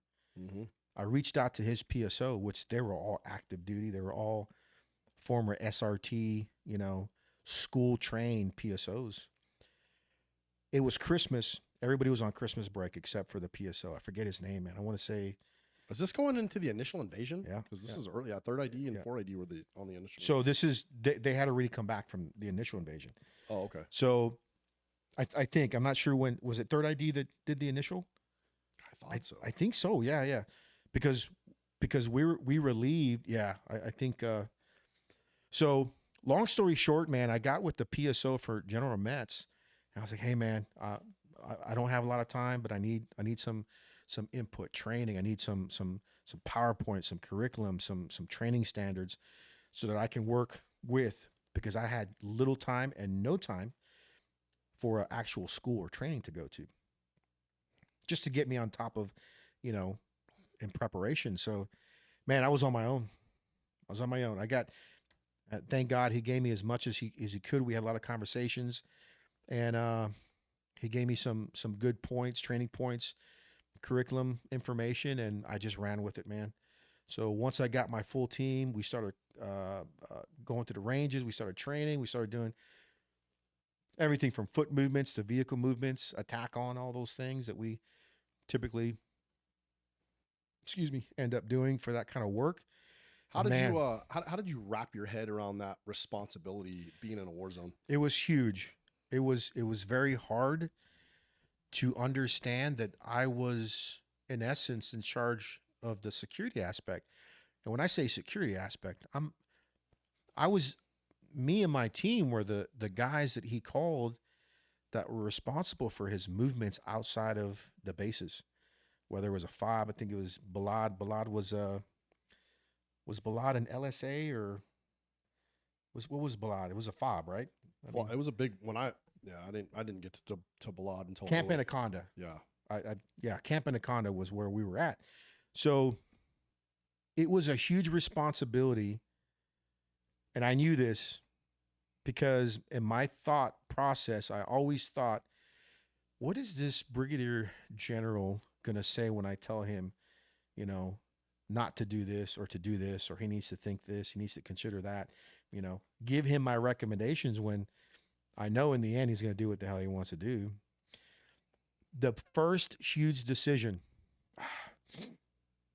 was the whole command staff wanted to drive in from Kuwait,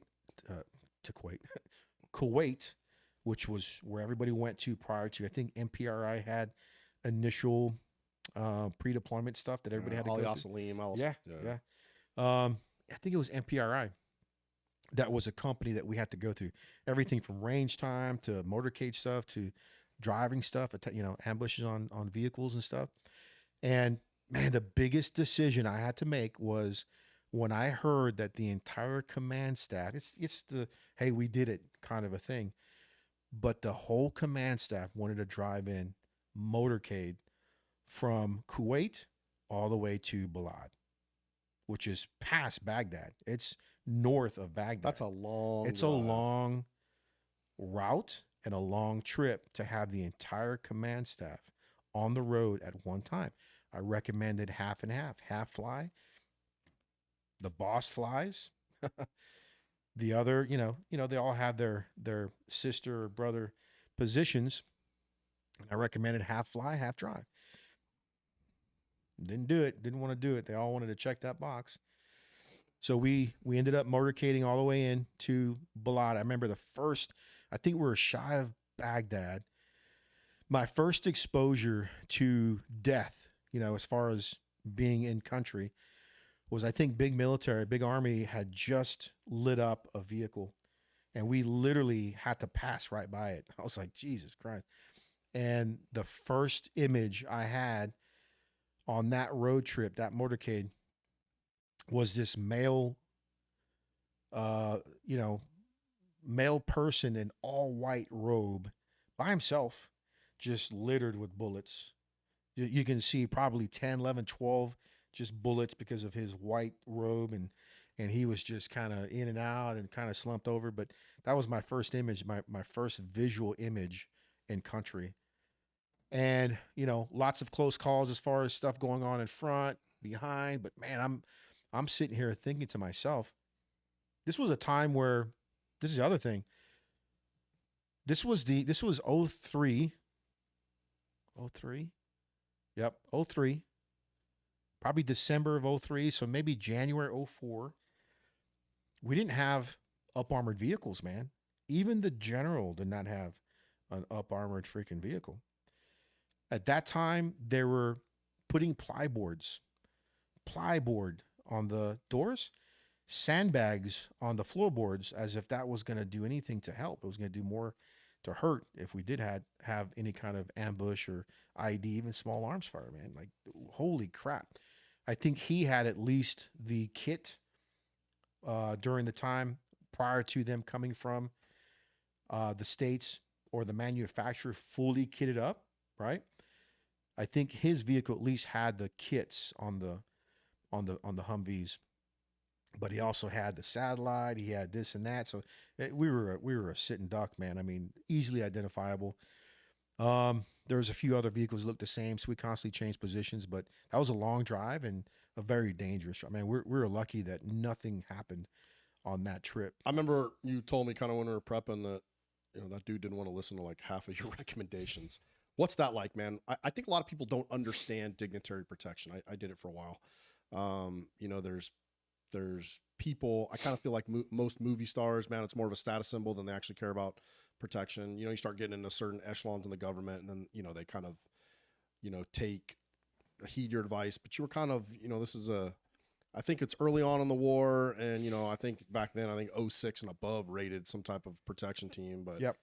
It's still kind of new. So how did you balance that, man? Like you have this responsibility to keep this dude alive, but he doesn't want to take half your recommendations. Like, how do you deal with that? Man, bottom line is, I was responsible for him. I was responsible for my team as well. I was responsible for the entire command staff in my eyes. Anytime they would go on the road, I was even responsible for helping, assisting, training, mentoring the battalion level PST team for the battalion level full bird colonels team.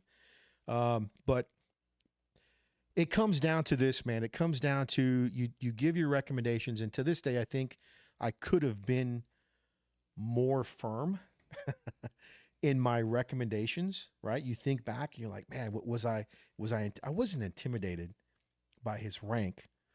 He was a very smart man. I wasn't intimidated by his rank. I don't think I say that, but maybe a small piece, but I think I could have been more firm with my recommendations. However, in the end, I still have to protect him. That comes down to the training, not only on the personal level, like me being his personal security officer, meaning I'm going in with him inside of meetings, inside of buildings, inside of places where the rest of my security element is not going in. So in the end, it comes down to me putting myself in between him and the threat as much as I could, and also with the vehicle. So to me, training started, the importance of training on that protection level really started with that mission, man, with that assignment, with an active duty component as a reserve duty person. So my mindset was there, and I really spent a lot of time with the guys as far as attack on motorcade, attack on foot movements, because I wanted us to be ready. We had 2 gun trucks. Again, they were mocked. We had to get requests to mock up gun trucks so that we can have, gun trucks, because we didn't have the common, infantry type setup. At that time, it was still in the beginning of the war, right? So had to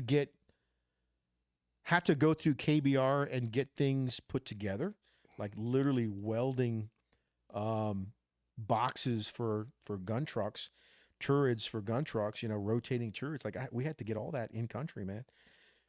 What's a moment you felt the weight of keeping everyone alive? The moment of what? What's a moment that you felt the weight of keeping everybody alive? Geez, I think that initial drive in was I was like, please don't get hit. Please don't get hit. because in essence, I don't care what anybody says. That's my role. Even though my role was only to protect him as his PSO, I took my job very seriously, and I think that was a huge eye opener to me to say, man, if it goes down, it may not be the perfect outcome, but I'm gonna do the best. And mind you, we hadn't had enough time to train the guys up in everything I wanted to get trained up on before we deployed. But that was one situation. So here's the thing with a COSCOM commander or commanding general, because it's COSCOM, all these units, like you said earlier, they were spread out all over. So we were very, very busy in visiting these units. Is far up north as the Turkish border in a Black Hawk. I would always recommend flying than driving, of course, because of his rank. And sometimes we get approved, sometimes we wouldn't. But most of the time, man, we had to drive. And we were road dogs for a long time and a lot of missions. The other mission was not only just to visit other units all over Iraq, it was also to attend funerals. And the funerals, Jesus, became, because here I am on a base or a fob, as everyone is, body armoring down and relaxing. Man, I couldn't do that. I had to keep my vest on. I had to keep my helmet on because I was the direct protection for him. So I kind of looked odd. I kind of felt odd. And here I am in funeral, like I say funerals, but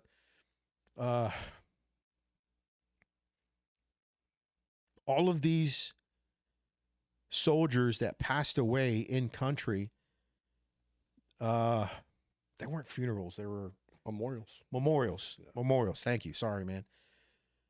There was probably hundreds of memorials. I remember, man, like the luck of some people or the lack of luck. Like I went to a memorial to several soldiers in one attack, mortar rocket attack on a FOB, on a base. I forget what base it was. And a soldier got hit direct impact on the head while he was wearing a helmet. Instant death, obviously. But things like that, man, that was hard to attend so many of those memorials. Other than that, it was visitations. It was, visitations to new sites, old sites. And probably the most scariest trip, and I say scariest just because 2 weeks before this Turkish border trip in the Black Hawk, we had went down to Lille. So I think it was a Polish and Air Force kind of a base. We arrive on the Black Hawks and we get off. And maybe 15 minutes later, when you can hear them lift off, all you heard was a crash. So one of them lifted off, the one that we were in, because it was two, and lost power completely. It must have been maybe, I don't know, man, maybe 9, 10, 15 feet up, maybe higher than that, maybe 25, 30 feet up off the ground. They lost power. It just hit the deck. And no one died, but I think someone broke a leg, someone broke an arm. And I was like, man, we just got off that bird. So 2 weeks after that, we're flying. I never knew that Black Hawks flew so high, but we had to fly so high to get over the mountains. And we were in the clouds, man. We were way high. And I'm like, we lose power, man. I'm going to have enough time to think about it, pray some more, maybe call the house if I had a sat phone, or it's going to be a long, slow death. So I was worried about that. But, there was a lot of times when we were going to villages and meetings with the, town or area elders, the sheiks. And, there was a lot of times where I'm like, man, just like anything, like we're in a position of disadvantage. We have to be here. He has to be in this meeting. Sometimes you're not allowed to go and be near him like you want to. That's the biggest responsibility of, man, always be an arm's length away from your client. And we teach that constantly. In meetings in the military, I didn't always have that opportunity, like I did with Blackwater. We had a little bit more leeway, more power. more recommendations because we were State Department Diplomatic Security Service, MSS or MSS contractors, right? So we had a little more power control over those meetings as opposed to the military. Military, man, he's the boss. He's a 1-star general. I'm an E6. Yep. So a lot of times I felt that, man, if it's going to be a good fight, but I think those times I felt the weight on my shoulders because you never have enough security. Even if it's the boss, you never have enough security. But yeah, it's just something you have to deal with, man. There's times where he wanted to go look at impacts, UXO impacts on base, where mortars would hit halfway into the cement sidewalk or the road, and he would want to go inspect these things. And I'm like, that's a UXO, boss. Like, let's keep our distance, taped off by EOD, comes under the tape. I'm like, oh my God, like what? And I can't push him or grab his hand and pull him. Hey, sir, let's get a little bit more distance. UXO, man, these things are very, very sensitive, and you never know if they're going to go off. But if they would have gone off, fuck, it'd have been crazy. You had to go home on leave, man. Yeah. During that trip, and your team got hit while you were gone. Can you talk us through kind of what happened? Man, so he had a hit on his head. He had, I forget the monetary amount, but on Balad, I forget, again, this was a long time ago, but he had a bounty on his head. They knew his vehicle. Man. His vehicle stuck out.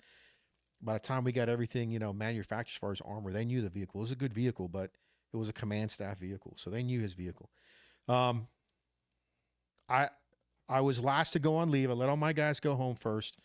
Missed my daughter's birth because I was in country. Just so the listeners know, this is like 04, 05? Yeah, 04. Yeah. So back then it was year-long deployments, sometimes 18 months. Yep. But the general rule is you got to take, I think it was like a 15-day leave, right? It's 2 weeks. Yeah, 14 days? 14 Yeah, days? you get 2 weeks Yep. of leave where, the military would fly you home, Yeah. and then you'd have to come back, So it sucked, man, because I, leadership 101, man, I wanted all my dudes to get good time home. I wanted them to go home and get a break first. And I missed my daughter's birth. My youngest, which just turned 21 last week or on the 29th. So I missed her birth. That's the second child that I missed birth. My son, I was home, but my wife had to get induced and I couldn't be in there during the delivery. But so I was last to go, probably 8 months in is when I finally got to go home. And, IDF, so indirect fire, to me was the one thing I was scared of the most out of anything. I would say because it's not a person that you can go hand to hand with or eyes to eyes as far as fighting is concerned. You never know where these things are going to land. And of course, we've got the CRAMs. The louder you hear these go off, the incoming, man, that is that alarm had been stuck in my head for a long time, even though coming back home. But if you hear that, something's coming towards you. If you hear it loud, that means it's coming close. So, and they weren't even on a mission. They were on base, and they start getting IDF, rockets, mortars. And it just so happened that the boss and my right-hand man, Sergeant Brown, was walking him into a building. It was, I think it may have been the headquarters building. And one of the rockets, mortars hit a vehicle that was full of ammo. So ammo starts popping off left and right, So not even a mission out in town, not even something on the road. This is in your fob, on your base. And so my guy, Sergeant Brown, did the thing he was supposed to, man. He covered down on him and got him into the building, all glass building, completely asinine. I think we had sandbags built up, but still glass on the top portion. And Sergeant Brown ended up getting a piece of shrapnel, tiny slither piece of shrapnel to one of his eyes, right? So it did his job. Like, even though it wasn't a direct assault, it still did his job. He covered down, put his body in between the threat and the boss. So did good. Man, he was he was in my role, my position. So I took that kind of hard initially, because I'm like, man, out of everything that happened that, while I was there, this is the time where the person doing my job gets hurt, So I took it rough. He lost his eye, right? Personal. He lost 70% of his vision. They were going to send him home with like no awards, nothing, man. They're going to send him home. So I was able to talk to him before I got back. I was actually en route. Maybe, man, I think it was within days, right? Because I was able to talk to him over the phone while I was home, and I was still able to get in country to Balad, Camp Anaconda, while he was at the cache waiting to get sent out. And I'm talking about that same night or the following morning. I went to go talk to him, and I think I talked to, man, I forget we had a major overall, the command staff, as far as everyone working under the general and the number 2 of the general. I forget. XO. The XO, there you go. Because in the State Department, it's your ambassador and your DPM, your deputy prime or chief of staff. It's a lot of yeah, chief of staff. I think it was. Yeah. So his number 2, and so the major was responsible for everybody under those 2 guys, right? So I remember talking to him, like, hey man, is he okay? Like, yeah, he's doing okay, His eyes kind of messed up. So you guys writing him up for anything? He's like, no. And he just looks at me, and I'm like, man, in my mind, I was like, you mother truckers, man. So I went to go see him. I was like, man, they're not writing you up for anything. In my mind, he still did his service, right? Some people, he was on base, and man, we're in a country that there's war going on, and so he did his job by putting himself in between the perceived threat, contact, in this case, shrapnel ammo going off, and the boss, So I couldn't understand why they were sending him home without anything, right?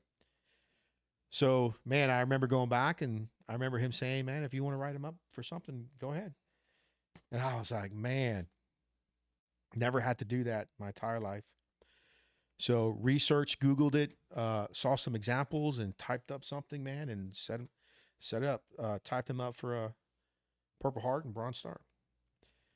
And I'm not sure if they edited it or did anything more to it, but they approved it. So he left country with a Bronze Star and a Purple Heart, man. And so I felt like I did my job, but I was still like, man, why did it have to be him? Him and I had similar family, as far as, both married, 2 kids, that were the same age, I think. And he was just, we still kept in contact. I even brought him out to ITI. He was a great instructor at ITI, and ended up going through some issues. And I think he moved to California. And man, every once in a while, we say, keep in touch with your boys, keep in contact, always check in. And I think he came down one year, New Year's Eve, and man, we shared so many stories, been through hell and back, but we get so busy. I get so busy, and I forget, and time drags on, and I try and remember to keep in touch. But he went through some hard times, man, and I try to be there for him. But he's doing good. I think I talked to him maybe 6 months ago, but definitely not enough time. He's always, man, if you're in this area, hit me up. And I always tell him, man, if you're in San Antonio, his ex-wife and kids are still in San Antonio. Matter of fact, my wife, Sabrina, has substituted for the daughter. Oh, that's crazy. Several times. So it's weird, man. It's what how did that so you guys finished off that deployment? Yeah. And what did you do when you got home? So came home after the deployment, went back to my full-time job in Bexar County. And that's when Bexar County, so they were wanting, this is weird, on the support side, they were wanting volunteers to patrol what was called the Glen, right? So it was a bad area. There was, I think, a house that had, there were several issues in that area where patrol would either get shot at or get some issues were going on where they wanted more presence. And they asked the support division who was interested in doing bike patrol in this particular area, not just that area, but other problem areas like bike patrol. So Bexar County never had a bike patrol section only around the courthouse, right? So this was like, I saw it as, again, another opportunity. So bike patrol, but in neighborhoods, but on the support sides. So I raised my hand and volunteered for it. And one of my sergeants that had been my mentor on the patrol side, I think he raised his hand first. So he was a full-time deputy for, I don't know, man, maybe 12 years, and then left to go, because the money, be an electrician full-time, but ended up staying with support just to keep his license going, right? So he volunteers, and I look at him and I'm like, and I raise my hand. So he ends up with maybe 3 or 4 or 4 to 6 of us, and he was a bike patrol instructor. So he put us through the bike patrol school, and then we started hitting these areas, man. But went back to my full-time job at the IT, patient account services. Wasn't doing the Bexar County. As soon as I got on with Bexar County, I stopped doing the bail enforcement stuff. But man, it was, lived next to, maybe about 10, 15 minutes from Lackland Air Force Base. And man, you know how jets sound coming close or over, helicopters, like very similar to incoming rockets and mortars, at times. And man, I struggled. Wife could tell you, I could be either dead asleep or napping or just sitting on my bed, and man, I hear the jets come, and I just instinctively just roll off the bed, try and get low, because that IDF, man, that indirect fire, the noise, the incoming noise, once the siren kind of goes away or in between the siren is fuck, man, it's very noticeable, and it sends chills down your back, and you just want to get low. So I remember that was a very hard time, the whole PTSD thing setting in, and loud noises and all that stuff that we go through, not wanting to be around crowds, not wanting to be put in positions where you can't control the environment, was this the same thing we all go through. It was hard coming back home. Coming back home after my wife's been managing the household, the kids, the finances, and then me coming home and, expecting to take over, because that's what we do. But wife seeing that, not maybe a smooth transition, maybe more communication. She sees what I'm going through. She understands, man, my wife's the rock. She's allowed me to do all these crazy things and still be by my side. We're going to start diving into your Blackwater stuff, but before we do that, let's take a break. Yeah. Coming off break, man, I know, you had just come off deployment, and, you're back at the sheriff's department. How did Blackwater come on your radar? So when I was there, military time frame, that was CPA days. That was it Coalition Provincial Authority, right? CPA days. That was Paul Bremer was the first ambassador, which when Blackwater came into the picture, so that was the first ambassador after the invasion in Iraq. So because of who I protected, I ended up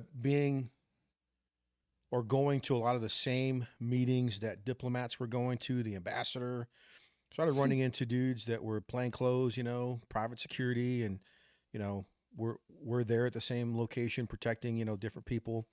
And a few of them, like, hey, man, if you come over, everyone's trying to recruit. If you came over to this side, make more money, a little cooler, vacations and stuff. And I was like, all right. So I just kind of kept it in the back of my mind, everything that I had done in the military, my military deployment with the Army Reserves, protecting the Brigadier General, led me to going on the WIPS program, which is the Worldwide Personal Protection Service, which was a contract, one of the largest contracts that State Department had for their DSS, Diplomatic Security Service, for their mobile guys, because their mobile guys are their, like, former military, almost like their SWAT version, their high-speed guys, tactical guys under Diplomatic Security Service, but they didn't have nowhere near enough personnel to include DSS guys to cover all of the diplomats in Iraq and Kabul. So you and people in our community would know what Blackwater is, but Right. for somebody who's listening to this podcast who's not really familiar with the whole contracting world or military contracting, can you explain? Blackwater doesn't exist anymore, but it Right. was at its heyday. It was the best, one of the best contracts out there. Right. Can you explain kind of what Blackwater was and what you guys did? I would say one of the best companies out there, probably one of the largest companies, but because we were self-sustained, meaning Eric Prince, founder of Blackwater. I think in the beginning it was Blackwater USA, Blackwater Worldwide, had its own aviation department, had its own. We had our own QRF, which we called TST, but it was the big vehicles, the Pumas, the Bearcats. It was the. But for people out there who don't know what that is, what were you guys doing? What was Blackwater's mission? Yep. And what is it that you guys were doing? So Blackwater had several different types of missions. One in Moyac, where they were based, was a huge training facility. I mean, I'm talking land, sea, and air. Huge training facility. So they had tons of contracts training, military, law enforcement, private sector. And then their contracts overseas included the WIPS contract. We had a APB. How was it APB? It was a border patrol BP contract, the border patrol contract through Blackwater. They had training contracts. They had aviation contracts. So they were basically security and training company, right?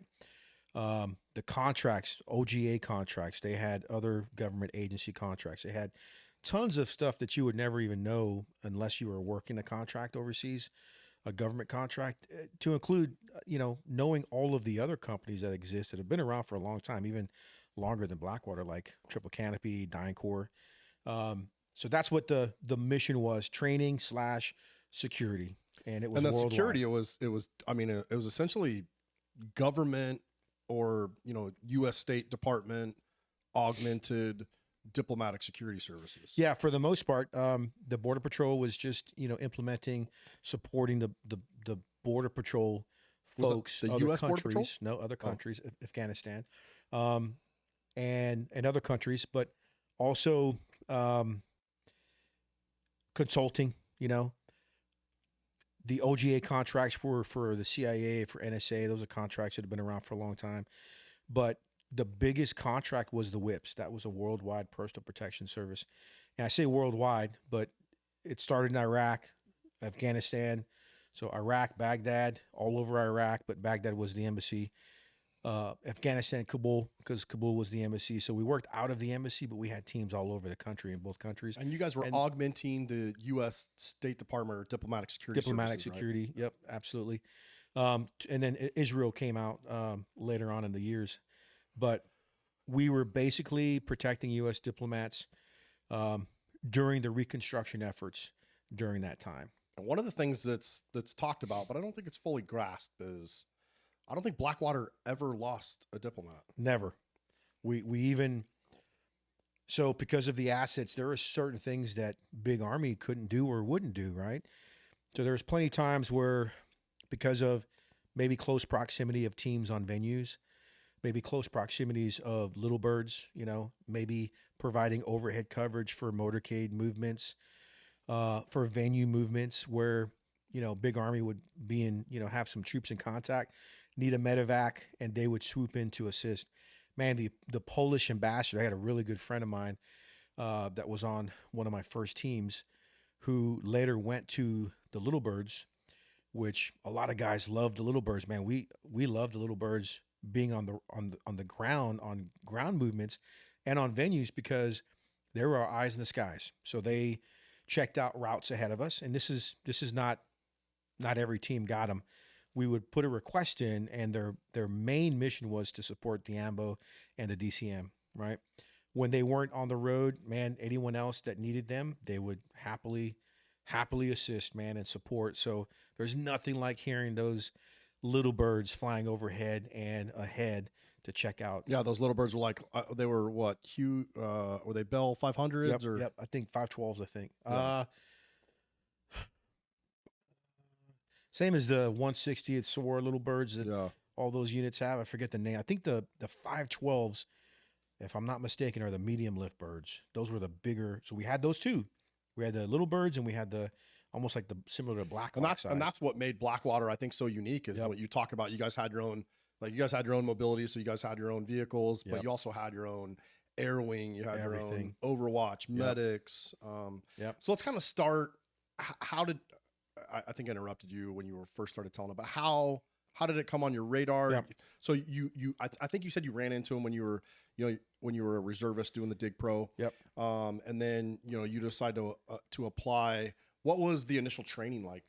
So just to kind of prep that, before I left Iraq with Big Army, I had probably 3 resumes in already.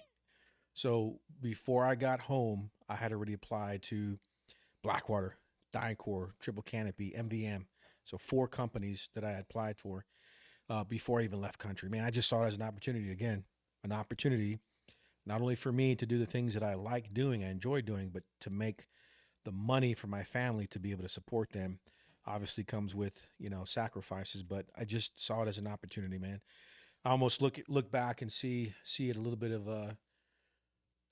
bit, maybe selfish of me, just because wanting to do things that, probably are not good for family life, being away all the time. But man, I just always had my mindset on doing these particular dangerous things.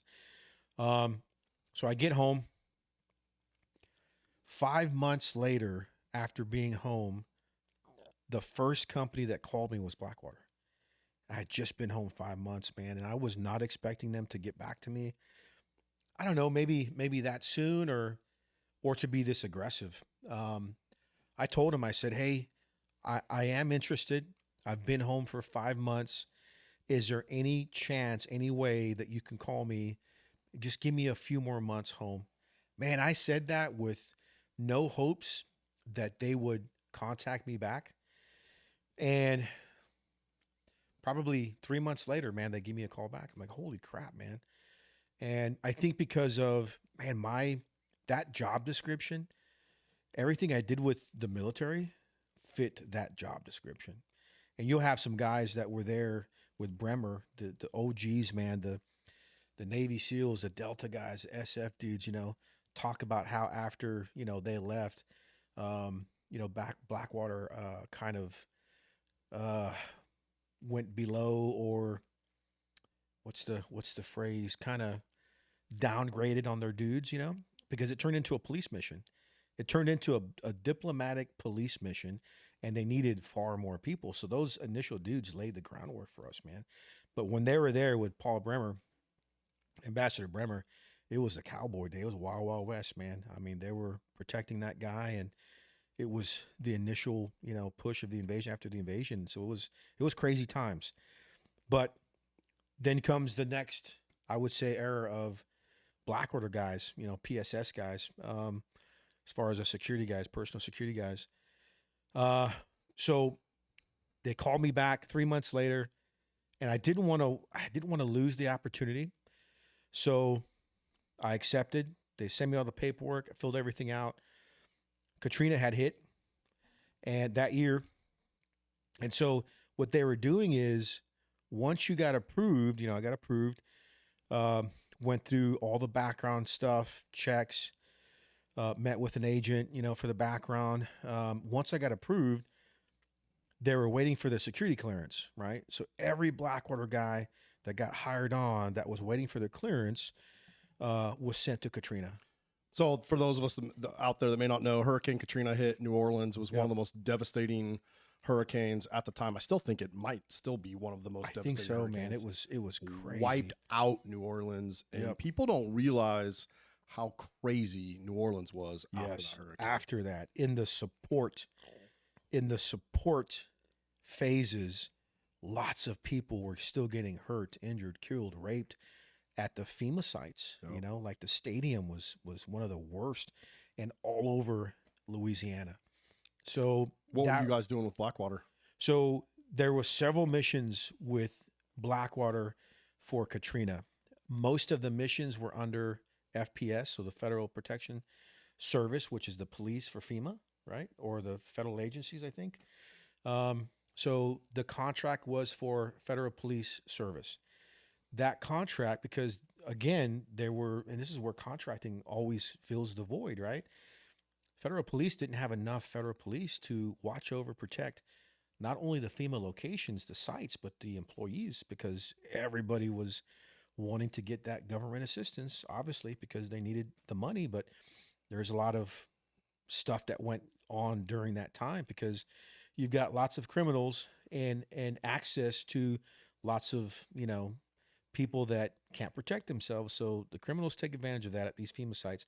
They were raiding food trucks. Yep. They were and all this stuff, man. So the larger the arenas were, I say arenas, the locations, man, the harder it was for police or military, because military got involved, obviously, to protect those people that needed protection, old people, young people, people with disabilities. So when I came in, I did September, a whole month, 30 days.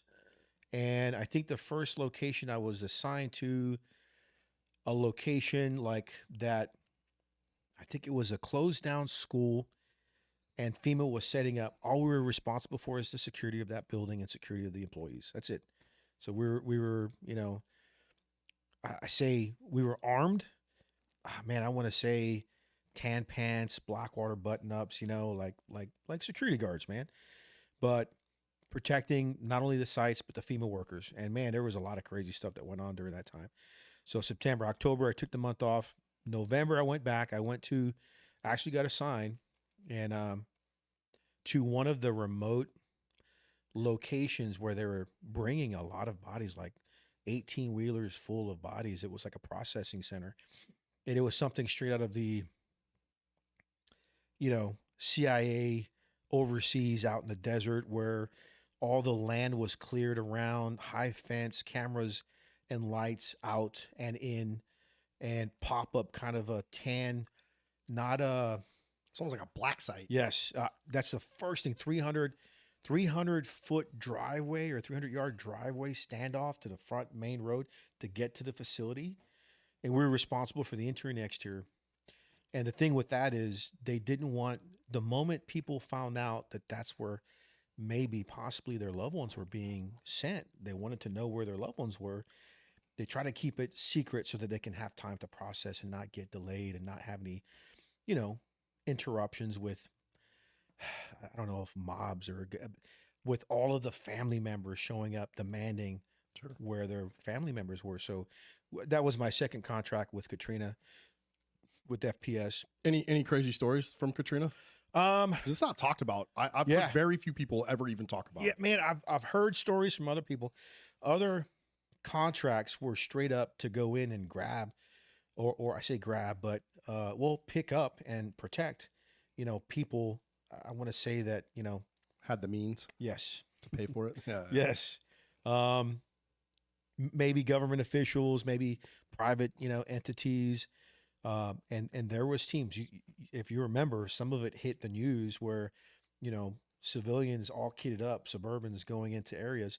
There was a lot of bad things that happened. I wasn't a part of those missions. I was just a part of the static stuff. I know Blackwater got engaged. Because there was it the 9th Ward or, some of those areas where you couldn't drive in. I mean, you got bad people, criminals always take advantage of the weak, always take advantage of situations that, they can easily take advantage of. And they were setting up on rooftops, buildings, and just straight up setting up ambushes on people because they were trying to keep people out of their area because they were looting everything. Yep. So, no real crazy, again, man, I've told you this time and time again, man.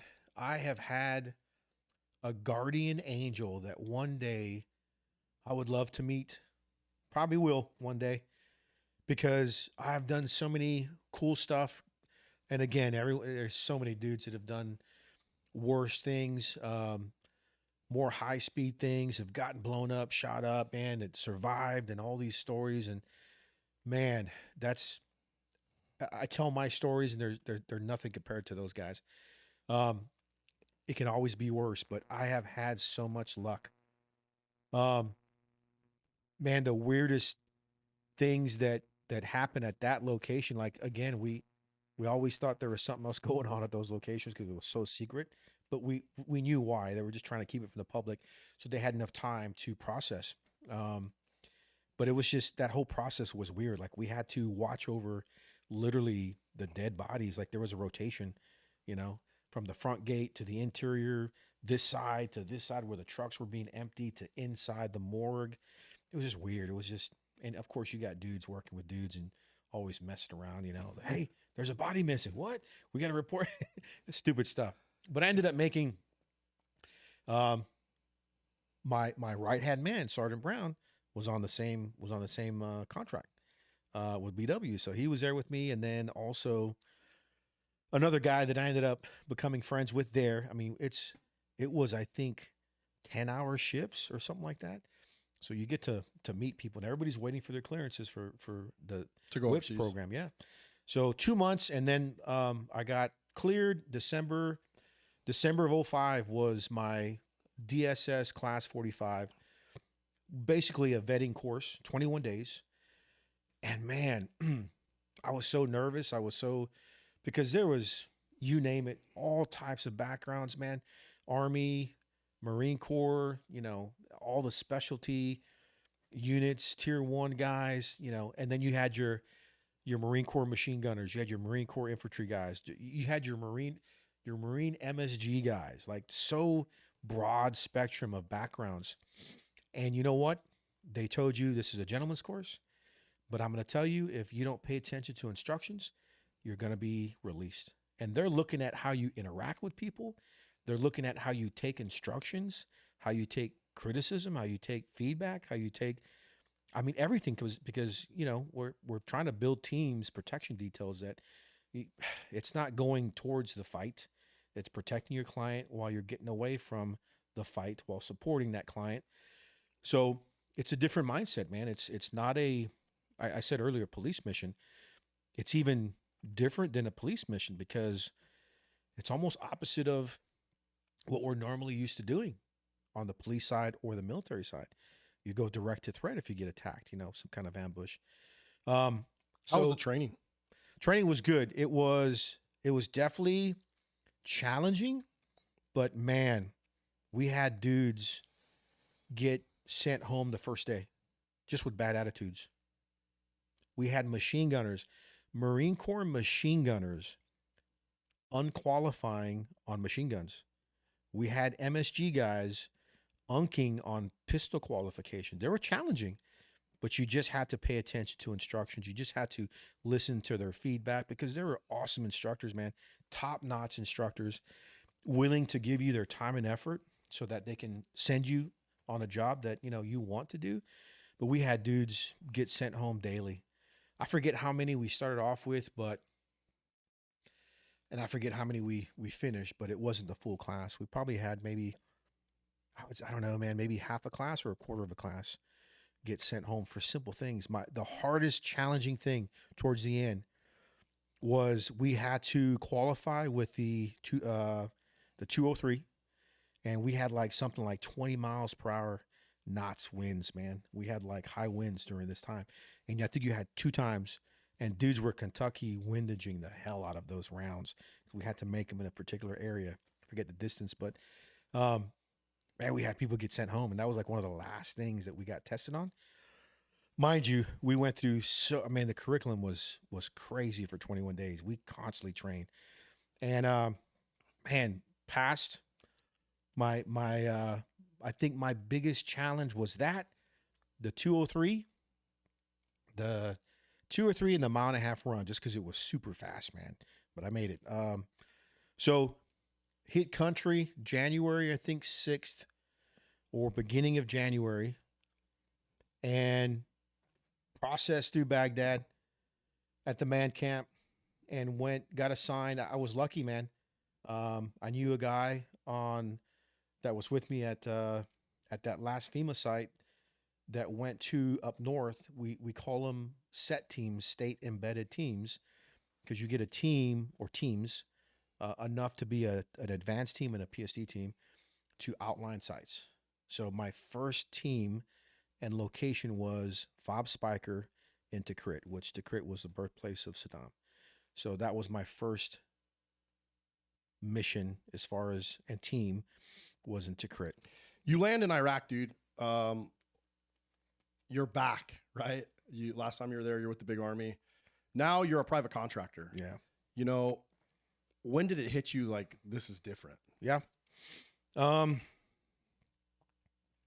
It was a little bit, I want to say a little bit more relaxed, but still standards, right?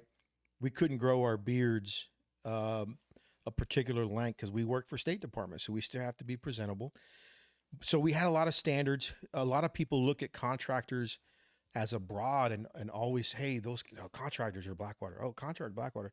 That wasn't the case, man. There was hundreds of companies doing different things.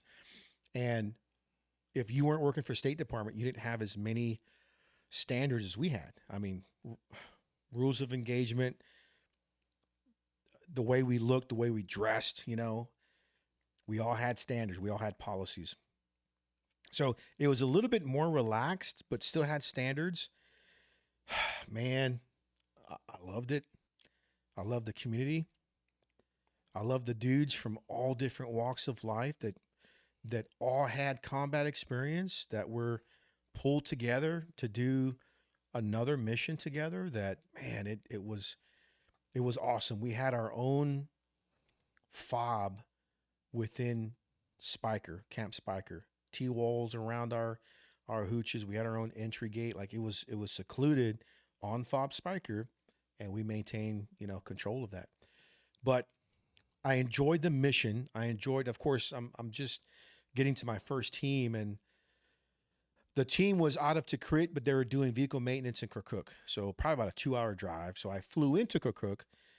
Again, first time in country, first team with all of my gear, man. And to Kirkuk, knowing that I was going to have to, you know, not unpack, keep everything packed mostly, and then pack up into the trucks and leave with the team the next morning back to Tikrit. So that's where my call sign comes into place as far as me being in Tikrit. Yeah, I think a lot of people don't realize, I mean, everybody in Blackwater had call signs, and you were kind of known, and still a lot of guys to this day. Yeah. That's actually, I knew your call sign before I knew your name. It's weird.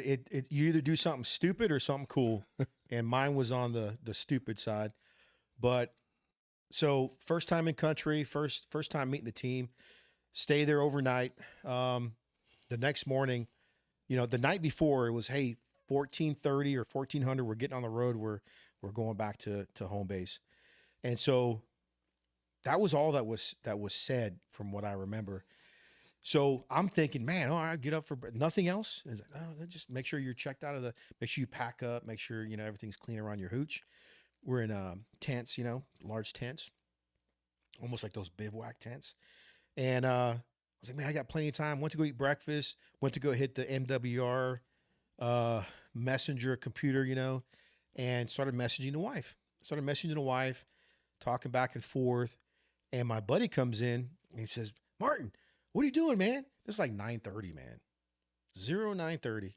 Departure time was like 1400. What are you doing, man? Everybody's waiting for you. Everybody's loaded up in the vehicles. What are you doing? It's like, what? What happened to 1400? And he's like, no, that was a departure time. Like, we got to be checked out of the tent by 10. I'm like, information I would have, you know, liked to know. So I'm trying to close out my messenger.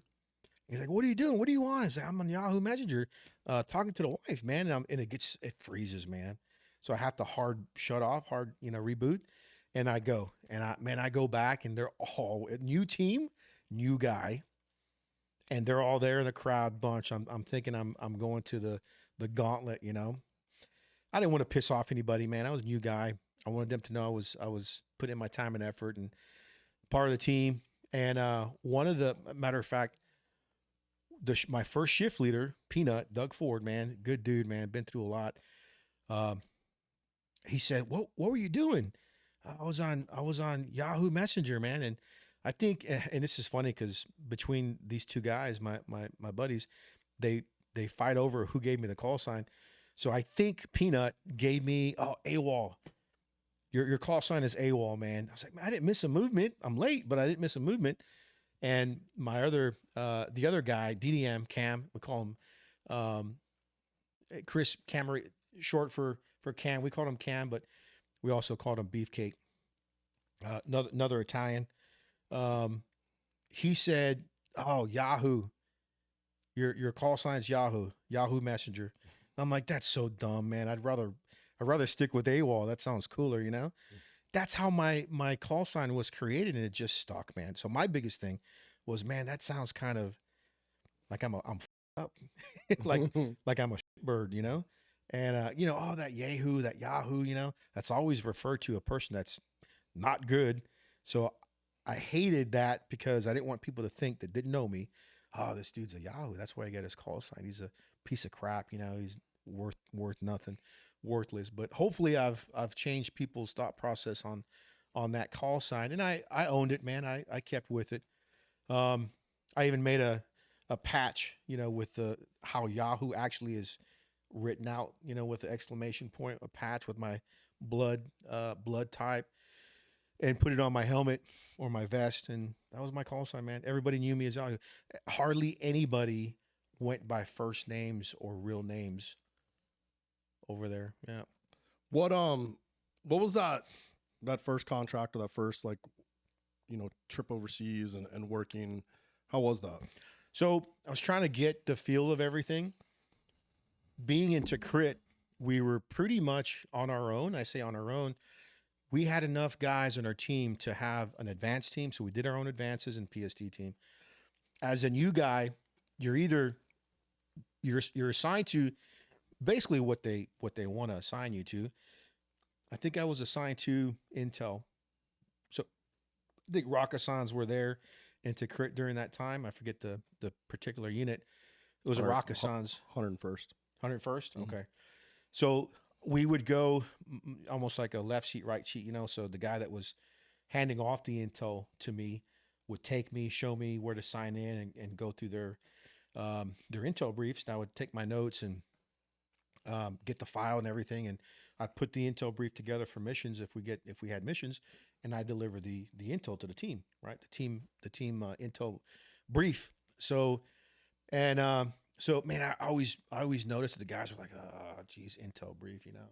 So what I started doing is copying and pasting bikini pic chicks, you know, every other 2 slides, and they'd be, oh, wow. And all right, next slide. All right, got your attention. Weather, you know, this is the enemy activity, you know, just to kind of keep them their attention.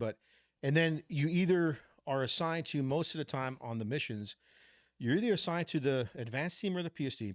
You're either a window licker, so you're pulling security, either backseat of the vehicle, or you're the trunk monkey, basically providing rear coverage. So I did that for a little bit. Then I was assigned to be a driver, and then I was assigned pretty soon to be an AIC. And I say that I was AIC. We were into crit for 9 months before we got pulled to go back to Baghdad. So within that 9 months, I did all those jobs, to include limo driver, to AIC. What's AIC? So AIC is agent in charge. That's basically the person that goes to meet with the clients. In this case, as we were talking about earlier, I can't remember if it's SES. It's an SES. SES, what number, but she was like a 3-star equivalent to a 2-3-star general. I just can't remember specifics, but female, really, really receptive, wanted us, because a lot of these diplomats don't think they need security. It's just like, it's all politics, man. But she was really Iraq receptive. was crazy back then. It was what? Oh, this was 05, 06 when I was there, to 09, man. Yeah, that's the Wild West. Yeah. So thankfully, she was very receptive. So different than the general. I mean, she took my recommendations. I gave her the intel brief.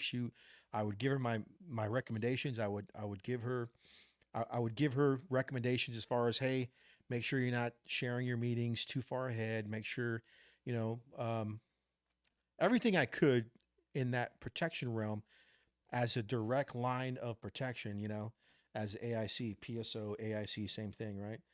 But I would shoot, and again, she'd be more receptive to this. All right, so I'm going to be, we're low profile, so we wouldn't display, you know, too many guns or, you know, threat to the locals. I mean, we wanted them to be comfortable with us, so we kept everybody outside. But she was in meetings out in town and oh yeah, government building.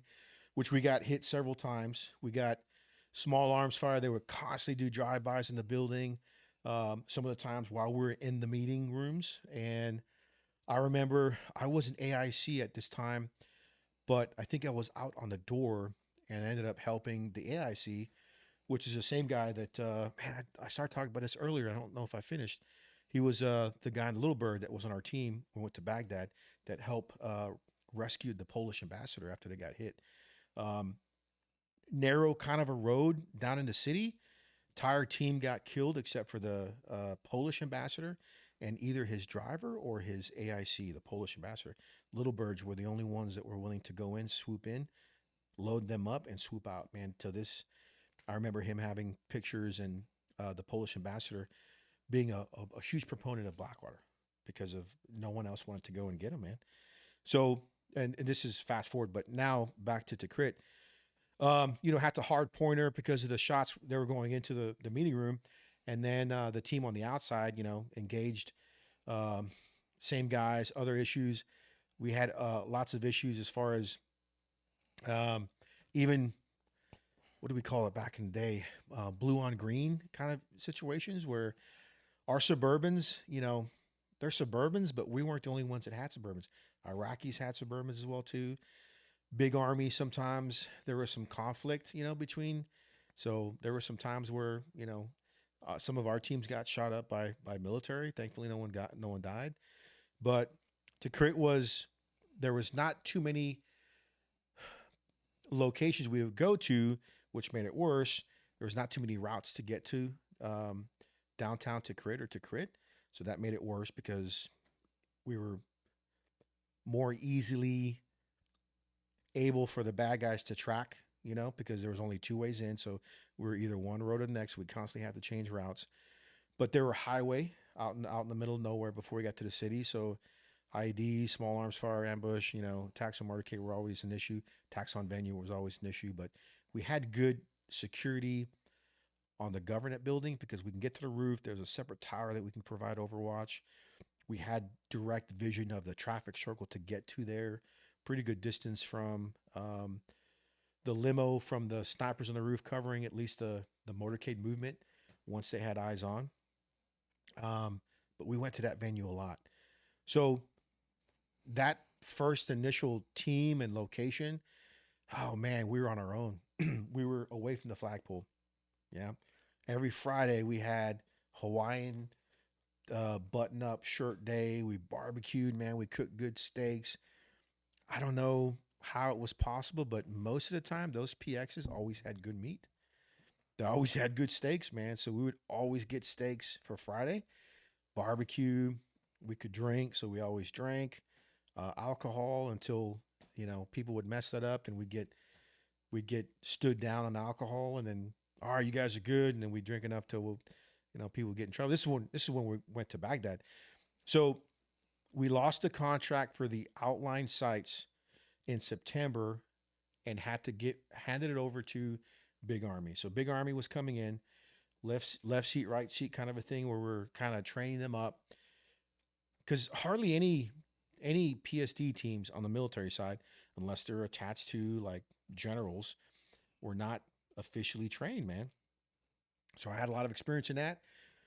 So we would teach them arrivals, departures, foot movements. We kind of trained them up on how to provide security. I mean, it's Army, so they know the protection aspect of it, the force protection aspect of it. But the Black Hawk Down captain, the bald captain, the short dude that always gave Delta dudes a hard time. Remember his name? No, I don't remember. Was it Captain Steele?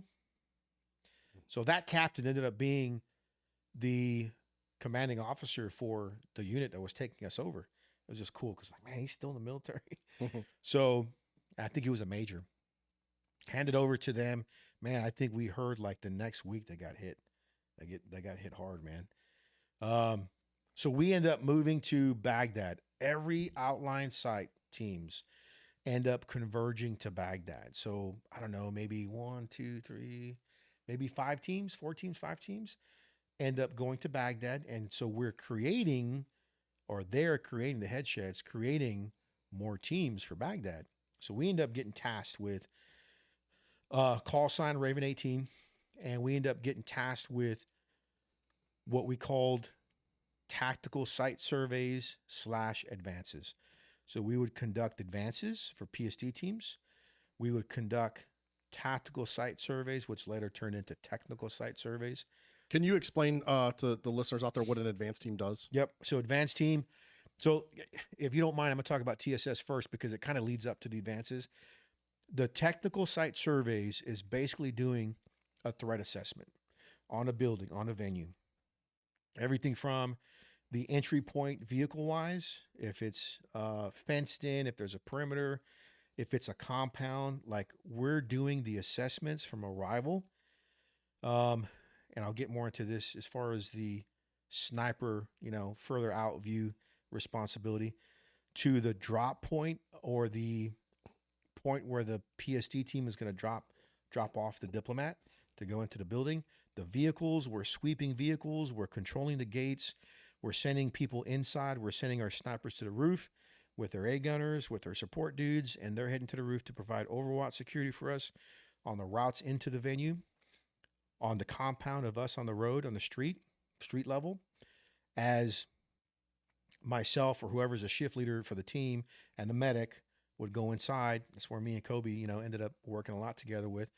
And we would do everything from the meet and greet. Who's the POC for this? And we'd have all this information as far as who to get with initially, but nothing else on the venue, nothing else on the security posture, nothing else on the POC.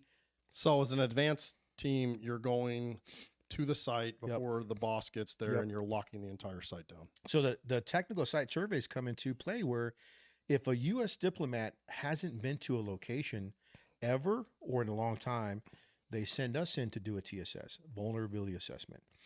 The snipers are doing their range cards, are doing all that stuff.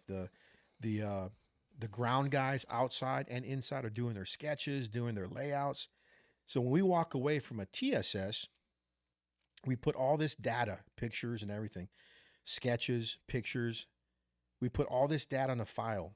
For instance, Ministry of Audit, there's a file. So now we're creating the material, the intelligence for the advanced teams, which for most of the time were us, or I think there was only one other advanced team, which was the initial primary team 1 advanced team / TSS. So now we're coming in almost like outsiders, and they're making us Raven 18, another advanced team / TSS team.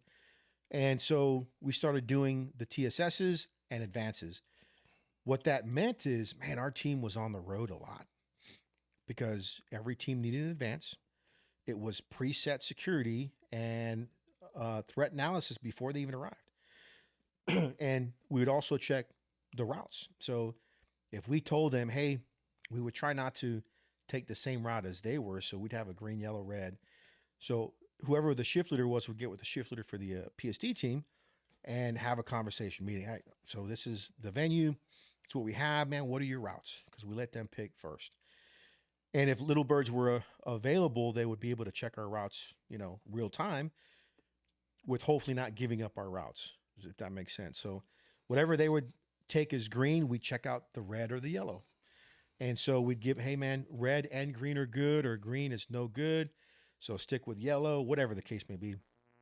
But we get there prior to them, sometimes an hour, sometimes 30 minutes. We didn't want to be there too long because now the bad guys are knowing, hey, someone else is showing up. And there's always surveillance, right? So we get there, we set up security, we're controlling access in and out of the compound, of the parking lot. We've already swept all the vehicles with K9. We usually rode with 2 K9 handlers and basically 2 security guys with those K9 guys. So we rolled with 4 vehicles. A lead, a follow. K9 vehicle was the second, and then we called the medical vehicle the jump vehicle or the emergency response vehicle. That was Kobe's beast. That was Kobe's vehicle. He set that up basically as a mobile triage, right? It was just him and a driver. And so when we roll up to venues, man, doing a TSS or an advance, we would literally take over a venue. We'd start controlling the gate. We'd start sweeping with K9 vehicles coming in, the parking lot, and into the building, which of course they don't like dogs. We would have to sweep from the drop inside of the building, wherever the meeting room is going to be, the entire meeting room, identify hard point. This restroom would be perfect hard point for this if this was a meeting location. Take pictures, confirm POCs, confirm times, confirm this and that. So that way, when the PSD team comes in, man, we facilitate their movement into the meeting room, and they kind of replace us on the inside with their guys as we kind of hunker outside and also on the roof. Our snipers stay on the roof, but we're pretty much their exterior security force when they arrive. But we're locking down everything before they even get there, man. It was a good job because it allowed us to know the roads, the streets, the venues, and we were a good asset, man. As far as TSS teams and advanced teams, we were a good asset to have there because we were extra security. There was a bunch of other contract companies. There was Triple Canopy, SOC, MVM. There's a bunch. Any crazy rivalries? Any crazy what rivalries? Amongst the companies, I don't think so, man. I think like I said earlier, if we could support Big Army or even other companies, there were some times where, Big Army was taking small arms fire and we had snipers on the roof of a building, which Big Army probably didn't even know we were there. And they were our snipers were able to cover down on them and help them get off the X or even call in for air support or even medevacs, because Little Birds provided Overwatch. We kept requesting miniguns in those Little Birds. We kept getting denied, but they at least have either the SAWs or the M4s. I think they had the SAWs in there, but so their air support, the medium lifts, the bigger birds were medevacs. So there was times where we had, we would help other entities. I don't think we had any issues. The biggest issues with venues where there's multiple companies, multiple maybe clients, showing up at the same time. It's just all about coordination, man. I don't think we had any issues amongst companies because our biggest issue was not to create issues for the client, because that, obviously stumbles down to the client. So Was there a moment that you felt like Blackwater stood out? Oh, several times. That Polish ambassador situation was a big one. The times that Blackwater was willing to support, and I want to say it wasn't just the military, but other entities, and proved that it wasn't just for profit kind of an organization. They're willing and able to do what State Department allowed them to do, which, to be honest, man, State Department was pretty adamant. And hey, send in the Little Birds, send in the medium list for medevacs. If Big Army wouldn't do it, I think for the most part, man, Blackwater Aviation, I say Blackwater Aviation, but we had a talk. It was in the embassy. It was with State Department personnel, but we have a Raven Base was our dispatch per se. And I think they were very flexible, man. But Blackwater we had tons of clients, tons of missions. We would run missions daily, sometimes twice a day. Typically, our days off were Sundays, but during the week, if we didn't have a mission, we'd constantly be training. Crosswords were our main training location. The parade deck for motorcade, mobility stuff. The back of Crosswords for CQB, arrivals, departures, foot movements. And then as time progressed, man, we started getting those training locations shut down, because by 2009, we started handing over the government back to the Iraqis. And of course, they wanted their land back, their locations. You at some point you went low pro. You guys started low pro teams, and you guys had the Iraqi election missions. I remember you telling me a story like you guys got dropped blocks away from a polling site in Solder City. It was just you and a Ranger medic with pistols and a grenade. Paint that picture, man. What's going through your mind as you were walking into that crowd? Man, I got kind of pulled into low profile, which I always, it was one of my goals, just because it was a bunch of senior dudes. They were senior to the country, to the job. Tactics had to be spot on, driving, firearms, movement. Because it was sedans, up-armored sedans. You had to be able to have more distance from each other as opposed to the high threat suburban kind of movements where it's almost like diplomatic security movements, like the traditional, movements you see, tight movements, which I did for years, but the low profile was a different mentality. You had to be okay with being away from each other. So we're working with either 3 to 4 dudes in a vehicle, and we had to be prepared to maneuver, to fight through the city, to hard point if we got attacked, because even in high threat protection with the limos, the limo is the most important vehicle. So if one vehicle was going with a limo, if the other vehicle got attacked, got hit hard where we couldn't move, that other vehicle is not worried about us. So we have to be self-sustained. And we're talking about 3 to 4 dudes, small team, and we had to be tight. We had to be good. And man, it was a seasoned group. I learned a lot from those dudes, and the mission I really enjoyed, because we weren't announcing ourselves driving through the city. Even at red lights or traffic, sitting in traffic, man, they would not even know who we were. We didn't wear ball caps. We didn't wear glasses or Oakleys. We didn't wear any overt kind of gear equipment. Everything was covert. We wore oversized button-ups to where we hid everything. Even our earpieces were on the inside, not on the outside. So we try to do as much as we can to kind of blend in the environment. Even our vehicle radios, we would, if we had to use our vehicle radios, we would keep them waist level. We wouldn't bring them up to our mouths. Little things. Even like our Blue Force trackers, we had Blue Force trackers on the dashboards, either the front or the rear, but we would have them encased with like the old, the local handkerchief boxes with handkerchiefs that were still almost like Velcroed over the BFTs. And the BFT, the Blue Force trackers, were if we got, constantly monitored where we're moving. But if we got into an emergency situation, we would have to, hit the Blue Force tracker in a particular way, squeeze the buttons. That would send off an emergency signal to Raven Base. And they send in TST or the big guns or little birds. But we blended in. So I love that aspect of the mission, because we weren't announcing ourselves. The moment we got to venue, though, the moment we stepped out of our vehicle, we still try to maintain a low profile as far as visibility. But, we had a bunch of tall white guys. We had some black guys. We had some Filipino and Mexican. And so, for the most part, we blended in. But we always said, once we get on venue, we're not low pro anymore. So we had our rifles with us, but we can still kind of blend in. And, if we've conducted advances before, but mostly we're using PSD. We were still a low profile type of mission. I love that. I loved it also because most of us had been in the city long enough and knew the roads. Either the guys came from TST, CAT teams, advanced teams, or just PSD teams, but we're all seasoned in where we were self-sustainable if we had to hard point in the city, and fight our way. Talk to me about that Solder City mission. So it wasn't Solder City, it was Al Kut. That was one of the corrections that I looked at. I meant to tell you this morning. So Al Kut, which again wasn't a very, I would say no place in Iraq. Some of them were hotter than others.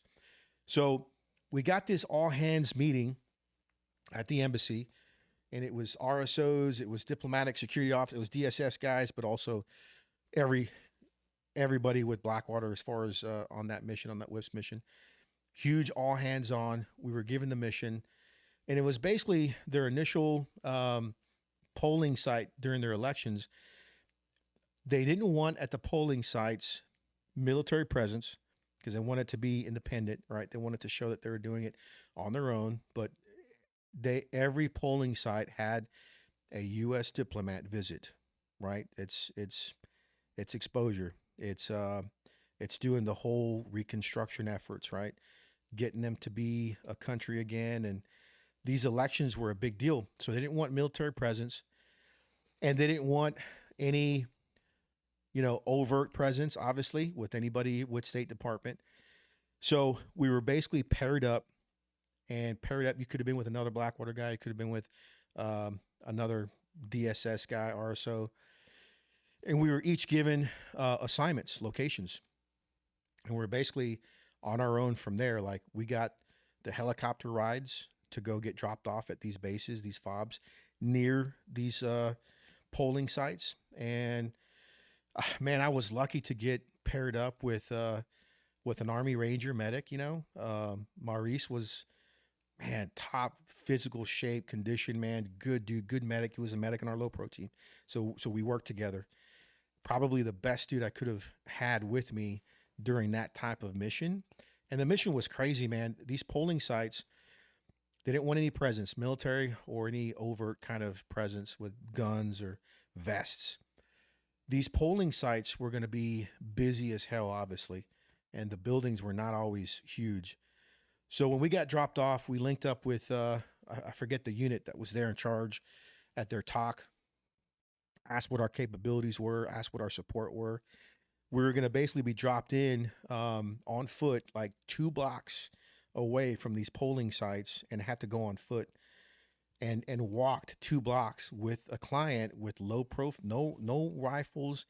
We just had pistols, a ton of pistol mags, and just me and my buddy, right?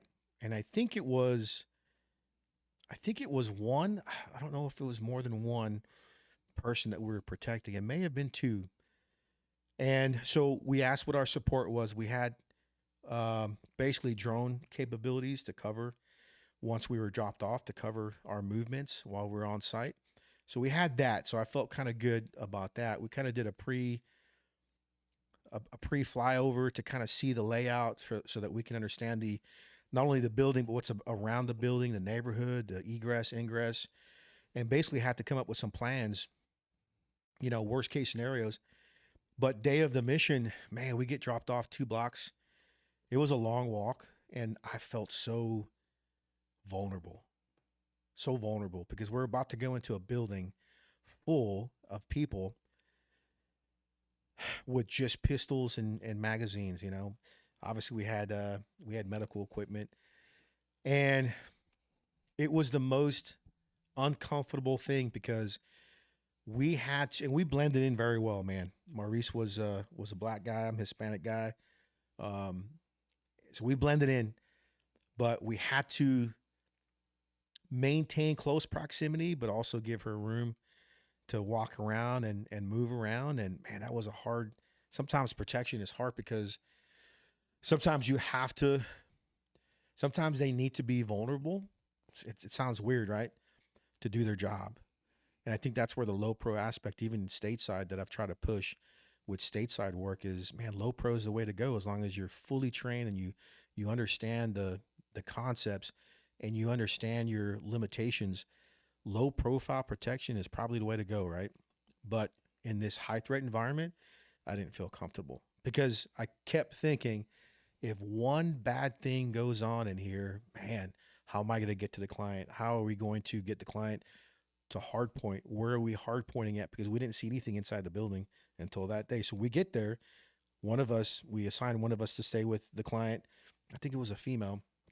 And the other person was looking for any room for a hard point. A hard point is basically anywhere within close where we can control. We can maybe shut down with a door or something.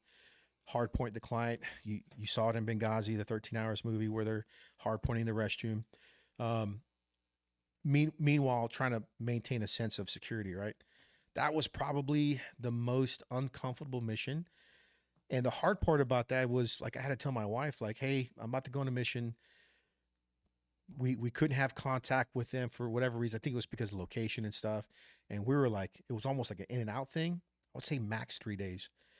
And like I couldn't talk to her for a few days just because of what we're doing. But it's not that it was secret squirrel. It's just where we're at and lack of availability, I think.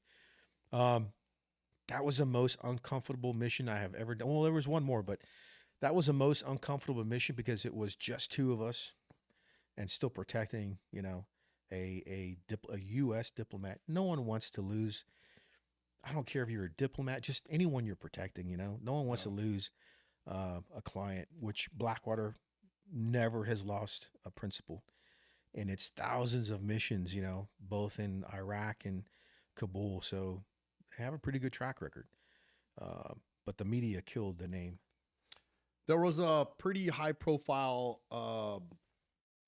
BW helicopter that got shot down. Will you talk about that, Dave? So there was a time where we had, man, I would say the modern day, this is just my 2 cents. This is just my thought process. Probably the modern day Black Hawk Down in Iraq while I was there in country. And it started off with one venue, one team getting attacked. And then with TST going out to support, and again, this happened, man, a long time ago. But with TST going out to support, they ended up getting attacked. Other venues started to get attacked. Other teams going out to support started getting attacked. It was almost like a planned, coordinated, complex attack against Americans, Blackwater, State Department, whatever, probably Americans. And so, of course, Little Birds get spun up for air support, air coverage. I always traveled in 2, obviously. That's pretty much the standard, military 2, unless higher ranking individual. But at some point, both Little Birds got shot at, and one went down in the city. The other one made it back to LZ, Washington. The one that went down the city, man. So every team that tried to get to them were getting into some form of contact. So that's what makes me believe that it was I think a citywide complex attack. And I forget, maybe things were leading up to that, but we lost 5 that day. The one that went down, everybody, of course, is trying to get to it, to get the bodies, to get, sensitive items, sensitive gear, but the bodies were the main mission. And again, man, every team was getting shot at.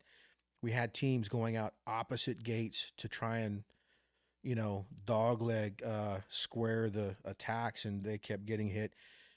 Raven 18 was the next one, so we all got suited up, kitted up, making plans on the hood of the vehicle inside the man camp parking lot. And this was a huge operation, right? The TOC was busy. Raven Base was busy. They were keeping track of as much as they could. We had, clients being hard pointed on venues. We had teams getting hit. We had teams having to hunker down on buildings, on venues. We had teams on the road trying to support them, trying to get to those teams. The Bird, man, it was a huge issue. Our team was ready to go, and we got stood down. That was probably the hardest. We were ready to go because we knew the roads. The original advanced team, Team 1, was sent out prior to us, of course. It's just, as far as numbering system, they're a senior. And they too, I think, got hit or got, so much traffic was getting built up because of these attacks. And we were the next one to go, and we were ready to go, man. We had planned routes and, ways around the city to get to whoever we need to get to. And we got stood down. So that was tough to be ready and, to hear all of the stuff going on in the city and not be able to do your part. Jeez. Well, you knew those guys on the helicopter, didn't you? So I knew a few of them, man. So it was a huge contract, man. Like even some of the guys that were in Benghazi, they're on the same contract as I was. Tonto was, I think he left probably when I got there. So he was there. He was there early on the WIPS contract, but several of those guys in Benghazi were on the WIPS contract. I recognized them. I knew them. I knew of them, but we didn't like hang around and talk, I was on a mission with one of them, a combined mission. It was probably one of those Ministry of Oils where there was multiple teams, PSD teams were advancing. But you don't, unless it's your team or other teams that are close to you, you really don't know everybody personally like you would want to. However, man, I remember some of them coming into country that were, or if I was at least covering it down on the Codell or people coming in on the Bird, I remember seeing some of them, like young dude, man. War Baby was a young dude. I remember like, man, he's young, always in a skateboard. Other dudes, would ride bikes over there just to get to the LZ fast. But man, the pilots were 1/60th, good pilots, seasonal pilots, man, dudes that have been around a long time, and the door gunners as well too. Good dudes, Rangers. So losing 5 dudes that day hit hard. But what, for me, again, could have been, guarding an angel, not sending me or the team out, but it just sucked not being able to do our part when we were ready, when all these things were going on. So where was the Army? Where was DOD? So I think the Army was involved too. The Army helped. I mean, I don't remember all the details, man, as far as on the Army. I think the Army was same thing, trying to get to them, trying to support. But again, it was like a well thought out. I don't want to give the enemy that much credit, man, but it was a multi-area, multi-location, multi-venue attack where they hurt us, man. They hurt the ability to get to our guys. Eventually we got to them. But they really put a hurting on us. That's why I say, man, I'm really surprised there hasn't been a movie out on that yet, because in my eyes, I mean, think about it. That was a modern day Black Hawk Down, man. I think it was like halfway hanging on a short building. So it was hard to get to them. But a lot of the guys that I know, man, good buddies of mine, were on TST that time, CAT teams, other teams that were on venues. Man, a lot of good friends of mine. Another reason why I think it was hard not to be able to go support, because I knew those guys were out in town. I mean, they were rocking and rolling, man, doing what they needed to do to get to the guys that needed support. But it's one of those things where, man, I was in country for it, but I wish I was able to do more. You talked about a rocket attack, man. I know one of the things that you told me, and you've said it actually during the podcast too, is, if you guys weren't out doing movements, you guys were training. So you guys spent a lot of time in the range, and I know you guys were constantly getting rocketed, and you had a pretty interesting story. You guys got somebody pretty hurt. Yeah, there were several times where, morning, noon, and night, we would just get rocketed on a constant basis. And again, you just never know where they're gonna hit. I was woken up 04 in the morning. I remember incoming. And it was so loud, I was dead asleep. I rolled out of my bed like stiff just to get down to the ground. And I felt it rumbled. It was so freaking close. One hit on a bunker, direct hit. And we had like almost like an L-shaped Connex boxes, 2-story high. And we had one of our guys get hit pretty bad. Derek Wright, he got hit while on the computer Skype with his wife, and he got pretty bad brain injury. And I was there in country, but one of my good buddies and other good dudes helped get him, it was second story, get him down into the cache. And man, that dude survived, and he had to learn to walk and talk all over again. Been through hell and back, and is alive today, man. I didn't know him personally. We worked on different teams when we supported each other, but man, his story is crazy. There was a State Department range on the embassy. In the green zone, and our team was there, all fully kitted. And we were training. There was some Marines there. We had some BFOCers there, basically where the State Department approved firearms instructors, right? But they were Blackwater guys, so they were red shirts, wearing red shirts. The rest of us were kitted up, going through some training. It wasn't qualification. I think it was kind of like sustainment training. It may have been qualification, man. I don't really remember, but we're there kitted up, Peltors on, so we could still hear. And man, it was in between volleys. We're at the 15-yard line, in between volleys. And I hear it, and people are like, you don't hear rockets, you hear mortars because it's more of a up and down as opposed to, man, we heard this rocket. Only reason why I know it was a rocket was because of the shrapnel we found. It was a 107 millimeter rocket. 15-yard line, and we're in between volleys, and man, I hear it, and I'm not the only one to hear it. I was on the 2-yard line, so from the left to right. And I heard it. It was coming in, man. And immediately after we all heard it, incoming. It was loud as day, man. And the alarm went out. The CRAM went off, and incoming. Man, we start hoofing it towards the targets, towards the overhang over the targets that wasn't cover. It was wood, it wasn't protected. It wasn't even sandbagged on the top of the roof. but we're running towards what we perceive as cover. And I remember 2 yard line or on the 2 lane target lane. As soon as I go in between 2 and 3, I look back and I see the impact, man. The impact hits at the 15-yard line in front of the 15-lane target. We're just at the 15-yard line. I think Kobe was closer to that than I was, opposite side. And I get to what I perceive as cover. We get down. Man, impact. I saw the black smoke. I heard the impact. And we're still getting incoming, but it's different areas. Man, I looked to my left. I looked to my right. Everybody was self-aiding, buddy-aiding. It was probably, I don't know, proudest moment because people knew what to do.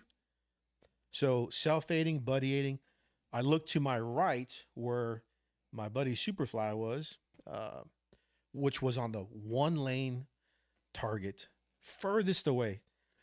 And he's not there. And I started hearing screaming, I'm hit.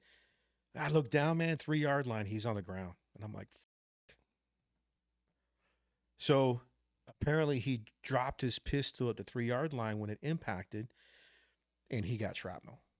He got femoral. He got spine on the back. He wearing plates. So the shrapnel was like, embedded in the plates on his plate carrier, but couldn't move. I was the closest one. I'm like, oh crap. I'm the closest one, man. So this is before, I keep saying, we don't know what we don't know as far as training is concerned, man, but simple like lifts, carries, and drags. Like I went old school, like not alert, because we teach that in all of our programs, how to do a 1-man lift or a 1-man drag. I went under the armpits and just try to go hand to hand instead of wrist to wrist and get that leverage. And man, his arms kept sliding out. We're fully kitted. I'm fully kitted. I put my rifle on my back, and man, probably maybe a few feet as I was trying to drag him. And mind you, we had to step up to get to the cover.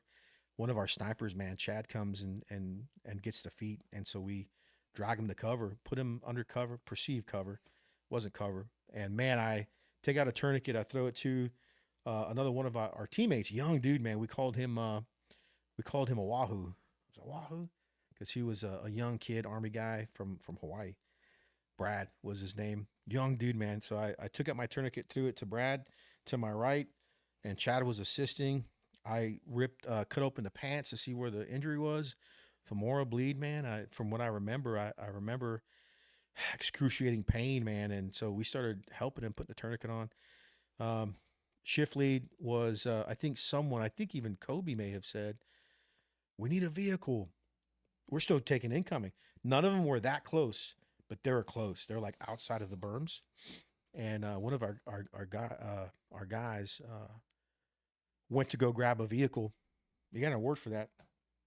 Went to go grab a vehicle, brought it to the range. We loaded him up, and they took him to the cache. So he thought he was going to die. He thought, tell my mom I love her. Tell my son I love him. What was it like looking into his eyes, knowing he was scared? So it was tough, man. He was your typical machismo Italian dude, man. Marine. He was a fast Marine. He was an extreme sports guy, so loved doing the extreme sports, He was a talker, I mean, wore the gold necklaces just like your typical, Italian dude. Kind of kept him to himself, but when you're on a team, man, it's hard to always hang out, There was a few times we hung out at the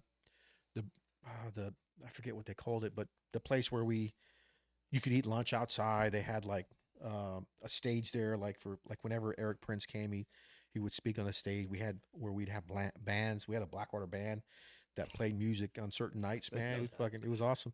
But I have a couple of pictures of us hanging out, drinking beer, and but man, all of us were not as close as you would think until it was go time or training time. Or like a few of us, like me and Kobe would always work out together. I'd skip leg day, and Kobe would skip every other day. And me and Kobe hung out. Me and Ron Young, that you said, who's that? You look familiar. We'd hang out, man. Redneck, the guy I told you about in that other situation, we would always hang out in the rooms together and play games, So there was only a small group of us, but Superfly was on the first team I was up in Tikrit. So we had that history, but after missions, after dinner, like we would separate, man. We would go into our own rooms. So so it was hard because I know he knew, or he thought he wasn't going to survive that. Had a kid. Anyways, ends up getting wrapped up. He gets sent back to the room eventually. We have these mortar parties where we say, or rocket parties, mortar parties, where we're getting so much incoming alarms that we just go. We take our hookah to the bunker. The team's there. We're having a few drinks. We're all kitted up because we're getting attacked so much. So we're just hanging out there. And he was there one night when we were getting incoming constant. So we just hung out there. I got a picture of him with his leg wrapped up. Man, we had another guy, my other buddy that gave me the call sign, Cam, Beefcake. He got hit in the calf, I think. Man, I think there was 11 of us on Raven 18. I want to say 7 got some form of shrapnel. One of the firearms instructors got hit directly in the back with the tail, the circular tail, and imprinted on his back. No body armor or nothing. Shrapnel to the face, all over. But he was recording himself the whole time. But out of 11 of our teammates, I think 7 got some form of shrapnel, man. Kobe got some shrapnel. I mean, again, Guardian Angel, man, I was one of 2 that were furthest away from that. But at the same time, Superfly was number 1, furthest away, target 1, and got the worst of it because he dropped the pistol and reached down to pick it up and got hit several times. He ended up going back home. They sent him home, and that dude's been through more stuff. And I think he was DynCorp, and he was there for. Remember one of the hotels got hit. He was there for that in some form or fashion. Been through a lot. Ended up going back home, and I think a year later, found out that he committed that. Took his life, man. So one of those things where you wish that you kept in contact with dudes more, because I think all of us are struggling with something, whether it's deniability or vulnerabilities, lack of, you always think that you're not good enough, or why them, why not me? And it's hard. It's hard to, I don't know, come to Jesus with the thought process of, it wasn't your time. But inadequacies is a big word for me. Like, why them? Why not me? Every time I deploy, we talked about this with Blackwater. And again, man, there's dudes still doing it to this day. Like when I talk about my numbers, man, I think I counted my passport, I think 12, 14 times into country. And every time I would have to leave the night before,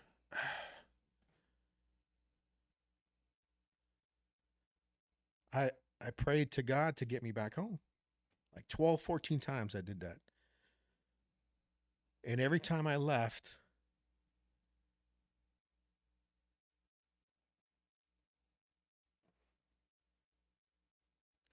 I truly didn't expect to come back. That's not from a direct action guy. That's not from a Navy SEAL, an SF dude. But man, being in that country, you just never knew. You never knew.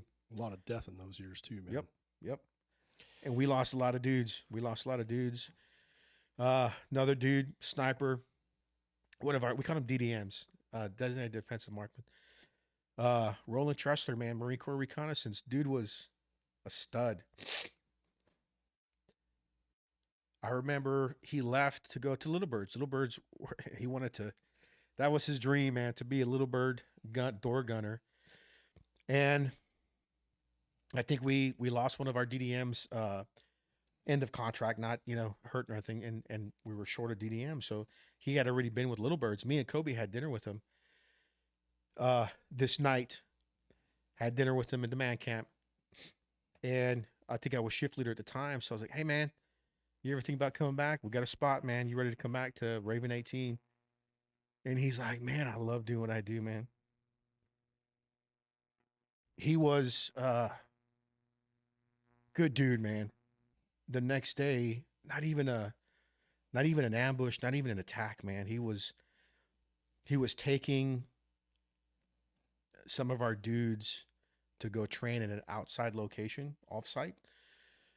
Helicopter banked, skid hit elevation, a little, probably Mother Earth, and crashed, wrecked, and died. But doing what he enjoyed doing.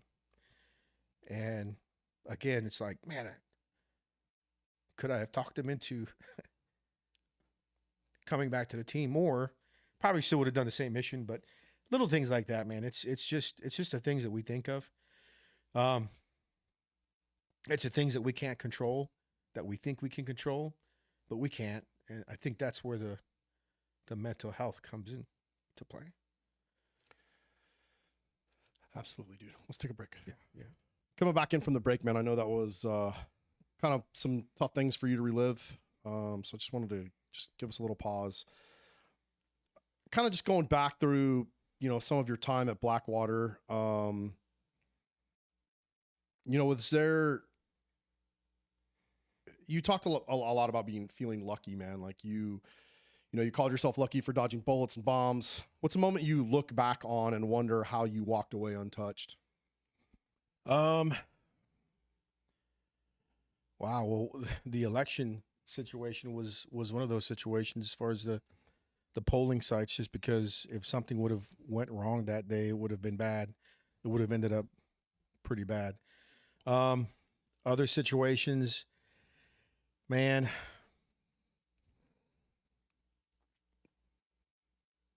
again, at the range, I think I was pretty lucky too. Out of 11 of us, only 7 got, some form of shrapnel. So, man, walking away from that I look back and I'm like, again, like, man, lucky, again, guardian angel. I mean, one of the things that I think you really like too is you're a good leader.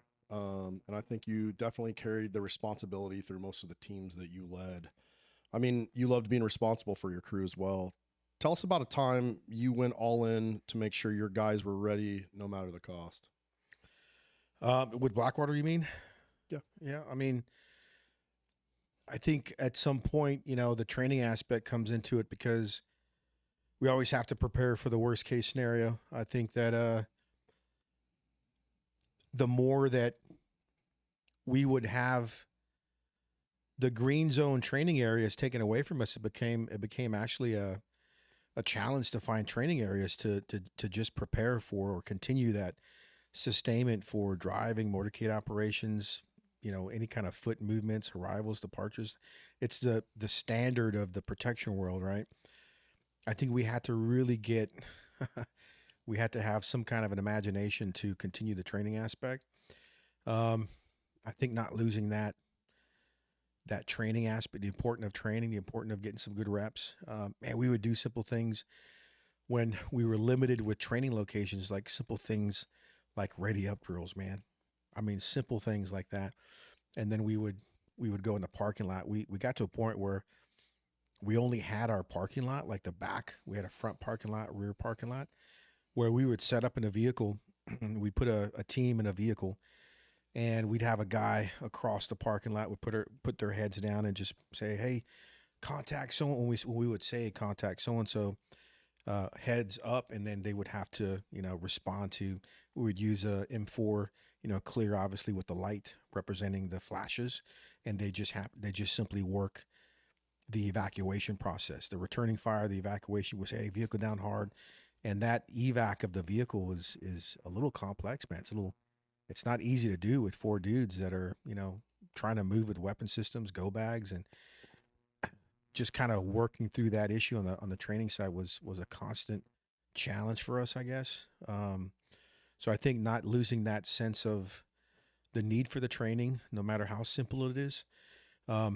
Just managing things too, just kind of mental thought process of, certain venues, certain routes, helps a lot. So I think just not forgetting the important aspect of training and finding some way to do the training is better than nothing.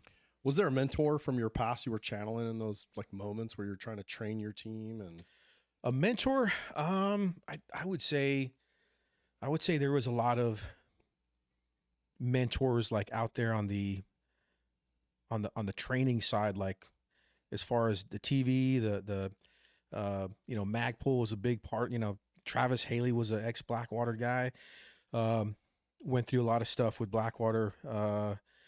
Did you have any dealings with him? I never met him. I never met him personally. He was there before my time with BW, but I think that's the time where, prior to the Blackwater stuff, after he got out, him and Magpul and Chris Costa kind of created their training videos, and I think that gave me a lot of at least key points to think of, as far as being dynamic with the things you're doing with the weapon systems. I'm trying to think, Chris Costa was a major part of that too. Kind of got into a lot of theatrical stuff, with the movements that they would do. But overall, man, I thought that Travis Haley was a solid dude, and I continue following him today. And I've been to a shop in Phoenix. Was it Phoenix? Scottsdale, maybe. Scottsdale, Arizona, yeah. Been to the shop. I was hoping to meet him there, but I don't think he was there at the time. But I think he's grown as a person. I think Najaf was widely known and seen on YouTube and social media as far as him being on the rooftop and, sniping all those bad guys from where they're at. Little Birds, came in to assist and did an airdrop of ammo. I mean, that was a situation where a lot of people didn't know the story behind that. But once you hear him talk about the things he's learned from that as well too. Yeah, I think he was just on Sean Ryan not that long ago talking about that. Yeah. I didn't know some of those things, that he talked about. And I thought that as a person, I think that, he's done a lot of mental growth. I love the business that he's created, all the gear, the equipment, still doing his part, I think. Very humble dude. Never met him, never taught with him, but I do like his aspect of training as far as the scientific stuff behind it, the mental stuff. I think once he left Magpul, I started getting a little bit more into, his thought process, the science behind shooting. And I still want to take some of his programs. Who else, man? Well,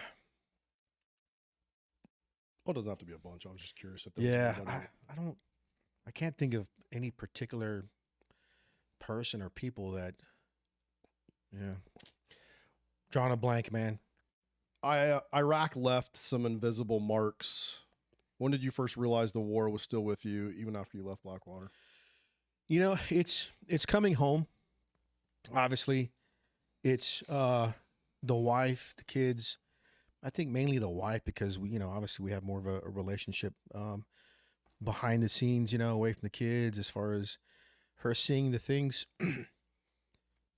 through my eyes, just being a different person, having things kind of, we try so hard, to keep it covered, but sometimes it exposes itself without you knowing. The biggest part of that visualization I think she got was, the loud things, the things that sounded like rockets or mortars coming in, the jets flying over, the helicopters, even vehicles driving fast, down our block.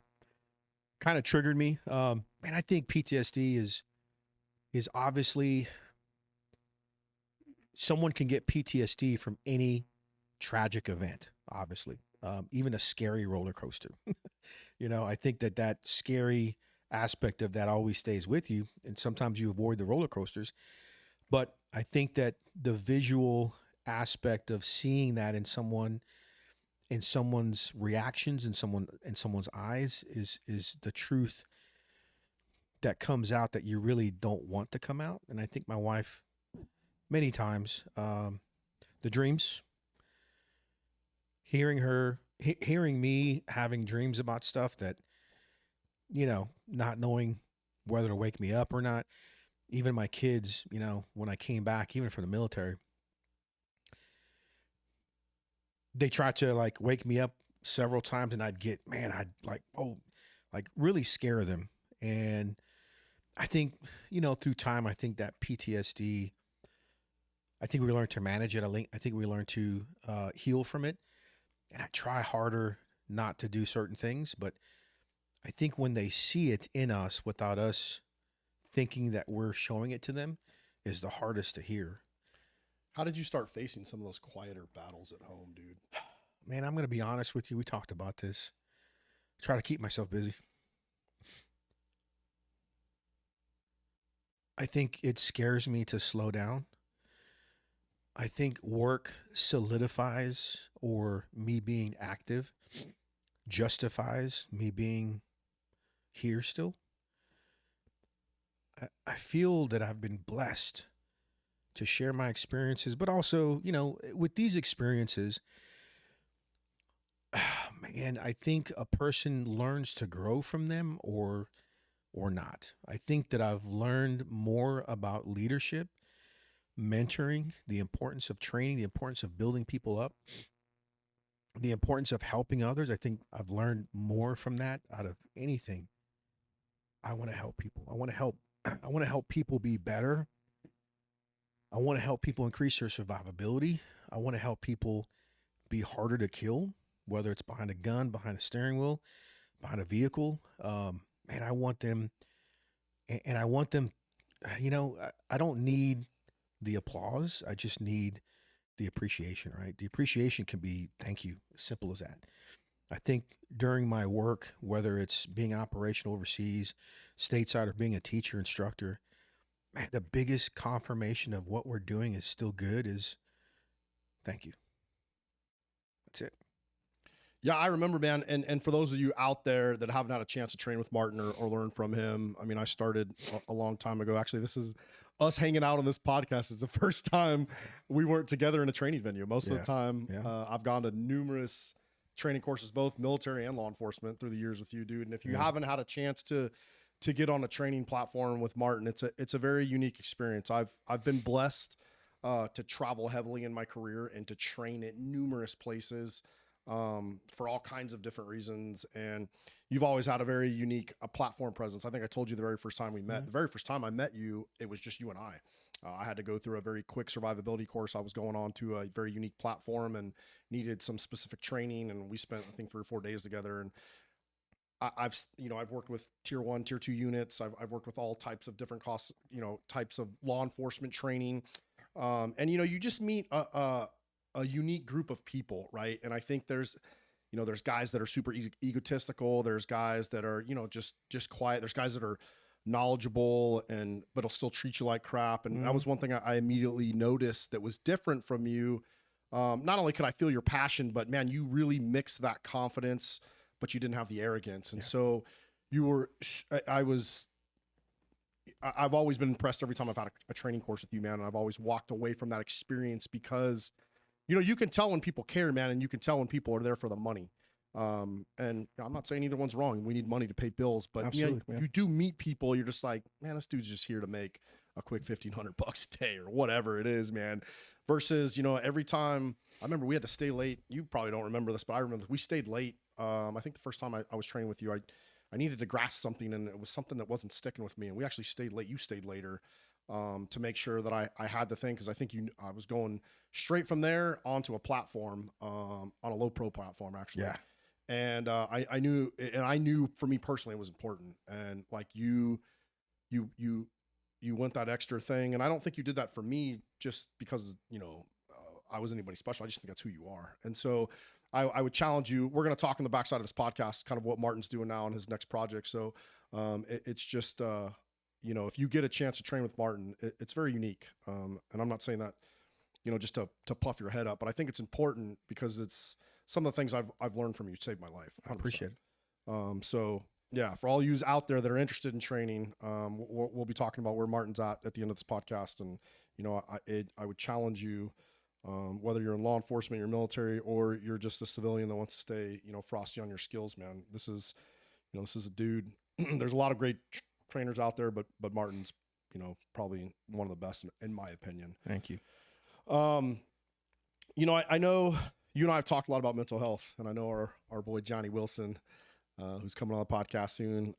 You know, I know you guys got a trip coming up, and we're excited to hear the backside of that story. I don't really, well, I mean, that'll probably be a whole separate podcast. Yeah, but yeah, man, shout out to Johnny and those guys over there. Yeah, Johnny's an extraordinary person, man. Kind of moving. So you've been teaching with Alert for a while. Alert's a big name in the law enforcement community, but for those of you folks out there that may not know what Alert is or you know, kind of what they're doing, it's a active shooter response for law enforcement. I know it's become the state standard for Texas, National standard. Yeah, it really is the national standard, and it's evolved. And I've done a bunch of Alert training, been to some of the Alert instructor courses. It's a phenomenal training. You and Kobe Breen have been teaching it for a while. Can you just tell people a little bit about Alert? Absolutely. Alert, the idea of the program came after Columbine.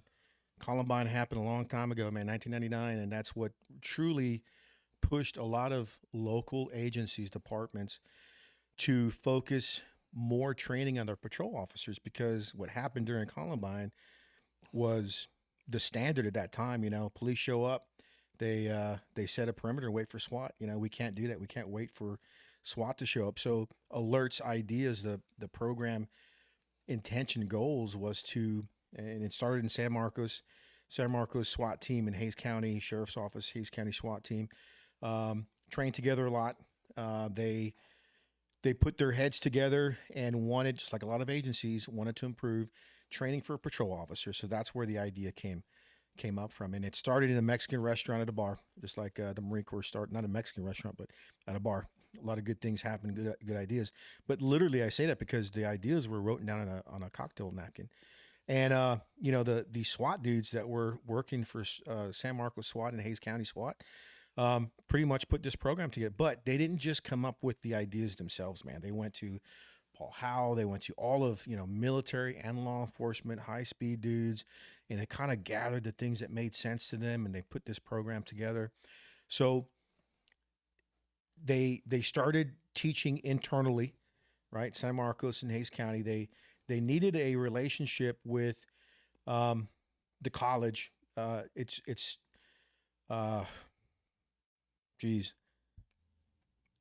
San Marcos, Texas State University. Jesus Christ, Texas State University.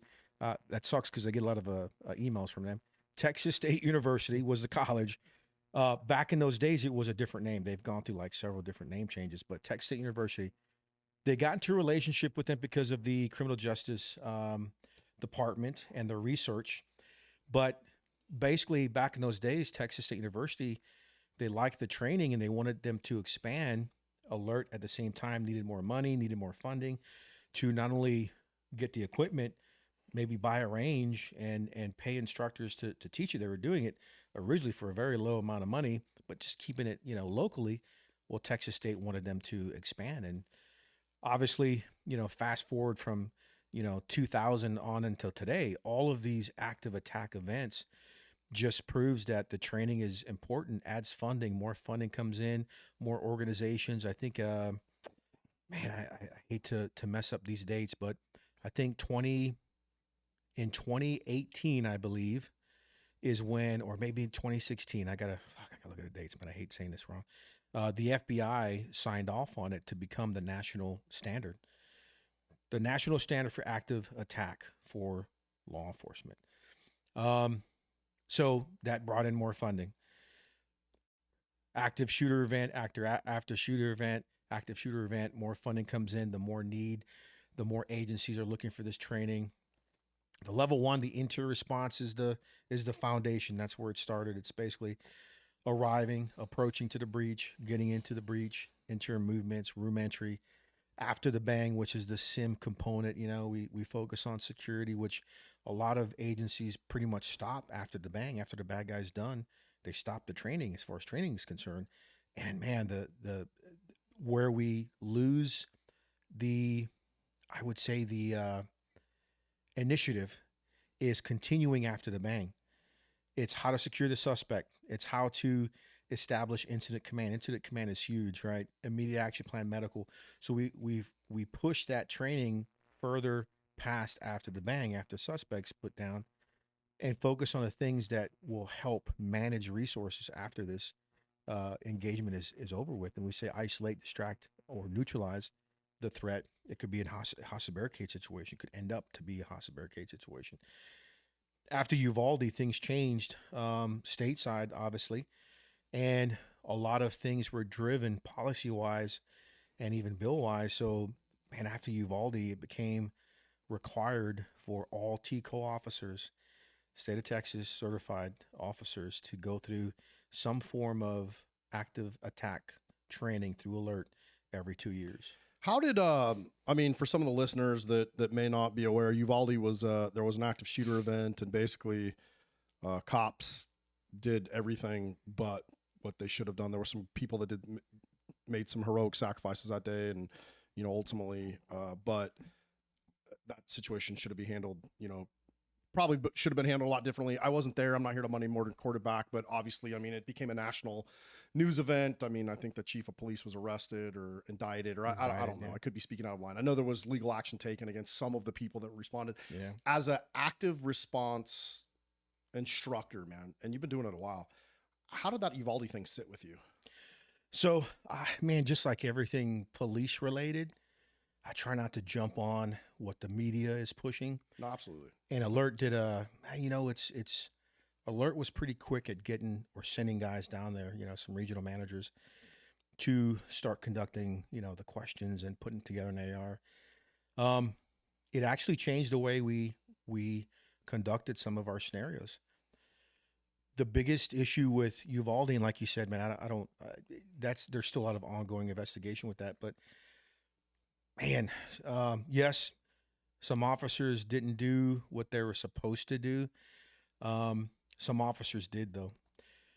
I think the biggest initial lack of response was just not being ready equipment-wise. Like, no one had plate carriers, rifle-rated plate carriers, as far as the initial police, from what I've read, from what I've heard from guys that were there. And that prevented them from doing what they should have done, which was breach the door, which was ended up being open. But man, a lot of things went wrong. A lot of things went right.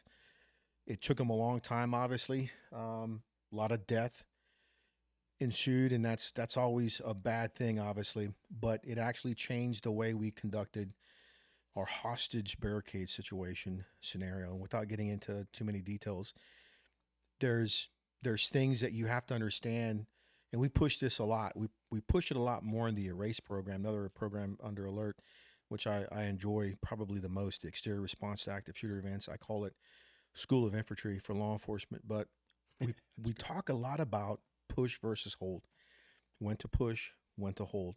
And I think that decision was kind of clouded based off of the situation. And I think and visibility is a huge thing. It's 80% of the things that we receive is through our eyes.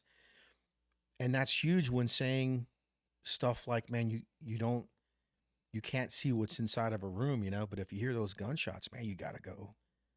And without getting too much into detail with what they did wrong, what they did right, some of the things that we changed, we're trying to get officers, man, you've heard this before. We want officers, military folks, anybody that carries a gun, to be thinkers. You got to be thinking of the situation. The situation constantly evolves. It constantly changes. Not every one tactic or response is going to be for everything. And I always say this as an instructor: never say never, never say always when it's in reference to a tactic or a response. Because, man, you may say that for this situation, you may have to do it for this situation. And bad guys are evolving too, man. Yep, That's something absolutely. I think law enforcement, if you go back early 2000s, man, before GWAT had really kicked off, man, some of these departments really just stuck in their legacy training, if you will. Yep. And there was a lot of GWiz stuff coming out.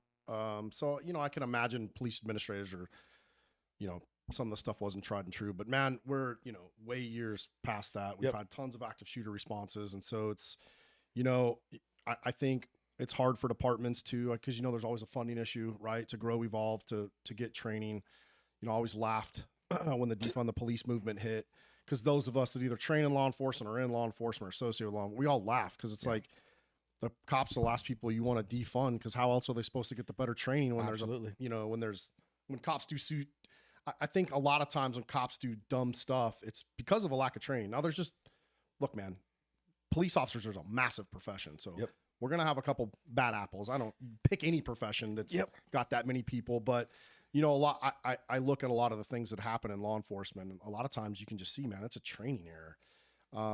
And so that's one thing I've been through I've been through several alert courses. I've been through an instructor course. The quality of instruction it's pretty good. The scenarios are extremely well driven. It's great to see that that's a national standard. I mean, you look at the active shooter response that happened in Nashville, where those guys went in and just straight handled it, dude. Yep. I mean, and you see that those guys had training, and the dudes that were working together, obviously they took it serious. And so here's the thing with alert, man, that I truly, a lot of people don't. It's we've always done it this way, response, or just lack of being open-minded, right? Too much ego. But the biggest thing I like about alert is with the relationship with Texas State University is Texas State University and alert, the research based. So we're past almost at 600 active shooter attacks that they've researched. The biggest statistic that I like discussing is that I think we're up to like 98% already of these attacks. It's only one person. So the typical, hey, if there's one, there's another, is long gone. Now that 2% is still high, and we say 540 security constantly, head in a swivel, because that 2%, that's Murphy showing up when you least expect it. But 98%, I think statistics, it's even more than 98%, is once you put that shooter down, once you've stopped the killing, man, stop the dying, work on the medical. And that, as law enforcement, I think lack the medical, but we've come a long ways. So the medical stuff we're teaching is compliant with, TECC, which is, very similar to TCCC in the military. It's all the tech guidelines, the TCCC guidelines, which says that, in these types of events, people bleeding out and airway obstruction are the two highest causes for people dying. So that medical aspect, we're not teaching officers to be surgeons, but the time has long passed of cops just shining a flashlight to the EMS or the ambulance, or waiting, standing over injured people and not being able to do anything, or not knowing how to do anything. The other thing is, man, the average response for SWAT, national average, is 45 minutes. And some places it's more. So who's going to get there first? Patrol officers. So alerts based, all the programs are built for patrol officers. Breaching, it's man-packable tools. It's breaching for patrol officers. SWORD, it's solo officer rapid deployment. It's all plainclothes stuff, which if you're on duty, plainclothes, if that's your job, or if you're off duty with family members, man, I just went through that certification up in Virginia, I think last week. So that class is, man, a must for all officers. Single, plainclothes, and off duty or on duty. I mentioned a race, firm, first responder medical course. Every course that alert has is geared towards patrol officers, and that's what I love. But the other thing that we say is, at the start of every class is, hey, we're here to teach you a way, not the way, because there's several different ways. So that flexibility, I think, goes a long ways with, biggest topics are room entries, we normally do it this way. Well, you saying you as your team, your attack team, your SWAT team, this is not geared towards them. We're trying to get you guys into the room, trying to make you guys understand the importance of threshold evaluation. But as you're doing that threshold evaluation, if you're still hearing shots fired and you can't see, we're not saying to stay out in the hallway. Get your ass in and put the threat down. Clear your corners, establish your point of domination. Solo as as opposed to 2, 3, 4 officers is completely different.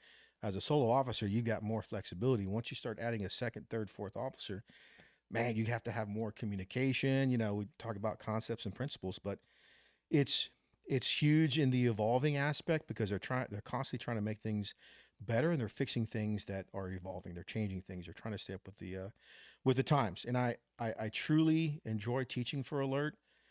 I think, man, I've been blessed to be able to teach so many of the programs. I was recently brought on with DCJS Virginia, teaching the same program up in Virginia. So same programs, different contract, but teaching the same thing, and it's with dudes that I've taught with before years. But the training, man, as an instructor, you have the opportunity standing in front of people who are trying to make themselves better. Don't waste that opportunity. I've always felt sincere in that aspect, and I've got to win your attention. I've got to win your, I say as instructors, we're fighting against attention spans like throughout the day. So I don't say we train to time, we train to standard, but there's also a time limit of individuals where they're going to start changing the channel or turn the TV off. So as instructors, you got to be flexible. Can't be this rigid stuff. You can't be egotistical. You got to win the hearts and minds so that then, and that starts in the intro, right? It starts in how you introduce yourselves. I try and joke around as much as I can, but be professional as much as I can. The lecture part of it, the speaking is a big thing for me. Like I have to sound professional to them. I have to read the crowd, read the students. I have to see when I'm done lecturing something, if they're still looking at me like sideways or squinting their eyes, I know that I have to explain more, or, hey, let's show you a demo. So I think I take that serious, and I think I'm always trying to be proactive in the way I teach, and I've gotten a lot of feedback, and I'm saying that because I've had people tell me, and a lot of times we need that confirmation that, man, that was a good job, man. Man, you're a great instructor, Martin. We need that. We don't promote or give each other enough feedback in the teaching world and the operational world. It's just lacking, man. So I enjoy it. I'm blessed. You mentioned mentoring new instructors. Any moments where you saw your impact hit home? So the impact, you talking about other fellow instructors? Yeah, absolutely. The opportunity I have as a lead instructor, not for every class.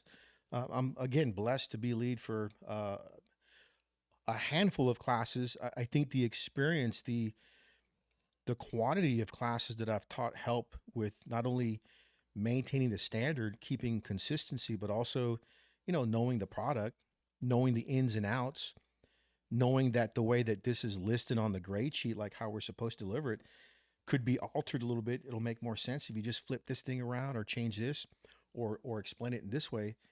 Man, the biggest feedback I've gotten from instructors that I've tried to mentor, in the beginning, you're just trying to give advice. You're just trying to, hey man, this is what I would do. This is my suggestion. Or the way you give the feedback also is huge, right? I've gotten several instructors, verbally and through text and email, just really appreciate, my assistance, my time, my effort, sharing notes that I'm a big notes guy. So everything I do, if I do it wrong, or if I should have done it this way, I put it in my notes. Otherwise, we're not going to remember the next time we have to do it. So I share my notes, man, like crazy. And I have a lot of them. So I think the verbalization of them telling me that they appreciate my time, my effort, that they look up to me as a lead instructor, and any kind of recommendation, like, they're all for it. They appreciate it. You're on the road constantly teaching across the U.S. and beyond. How do you balance that grind with staying grounded as a husband and a father? Sometimes I think I don't.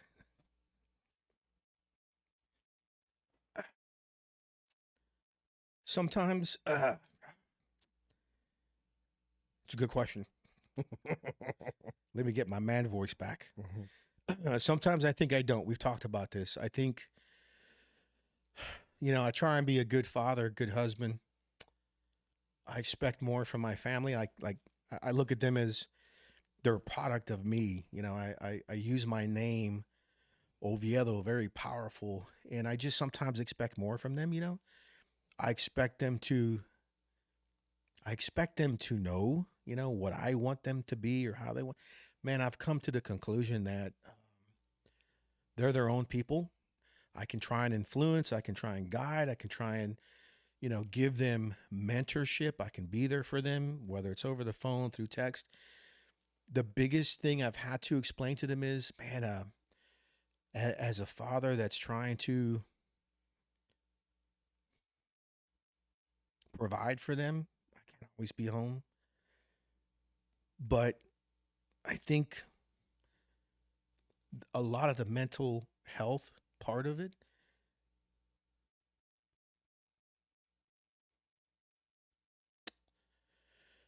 I find myself trying to constantly prove my existence. To me, through work, is the only way I can prove my existence. Uh, Very hard on my family. I've always been. At the same time, I want them to contribute to the world. You know, I want them to contribute. I want them to do good things. I don't want lazy people in my family. I don't want them to waste their time, opportunities, because there's so much time and opportunities, but there's little time for those opportunities. So I want them to try things. I want them to, and I've told them recently,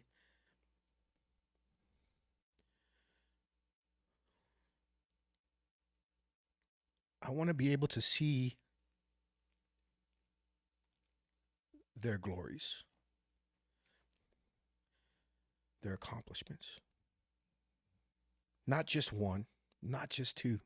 I want to see many accomplishments. I want them to see that life is full of opportunities. I don't want them to be a nuisance to, and they're not. They're not. Um, but sometimes I think, and this is the tough love. And I've told them recently, like we have family meetings, and I need you all to do more. I need you all to want to do more. Now that want, sometimes as fathers, we can't always give them that. They have to want it. That's where hard times, creates hard people, strong people. Easy times creates lazy people. So even though I can provide for them, even though they ask me for something, and I have to say no. I have to make them work for it. But it's hard to manage that work-life balance. But I think for me being busy is just to prove my existence. How do you recharge after you keep giving so much? Oh, that's a good question. I find myself in a constant recharging status situation. I don't think I ever have been recharged, and I feel it. I think I need that, but I don't know. I don't know where to find that. It's coming, bro. I don't know where to find it. Yeah, Johnny's gonna show you here real soon. Yeah, but I think that takes a toll on us. Sure. Because Absolutely. I think honestly, man, I'm constantly at, I don't know, man, if I had to put a percentage, I'm constantly at 50%. Like I can never get above 50. Like I'm always tired. I'm getting to the age, we've talked about this where we're trying to figure out, and alcohol doesn't help. Constant state of pain, constant state of discomfort, because of the wear and tear in our bodies. And, we try and get help in the VA. We try and get, I hate medicine, man. I hate taking drugs. But sometimes I use the excuse of alcohol to make the pain kind of go away, or make my ability to be able to sleep. It's just excuses, man. But I think that I'm looking for something that I may find soon, but it's tiresome, man. It's truly tiresome. I definitely can understand that, man. Yeah. I know, we've talked about mental health a lot on this channel. It's something super important to me personally, just as a human. But also it's really important to this channel. We've talked about it in every single episode. It's a big reason why I started this podcast, amongst a lot of other reasons. But you've seen war, loss, and personal demons up close. How have you learned to carry that weight without letting it define you?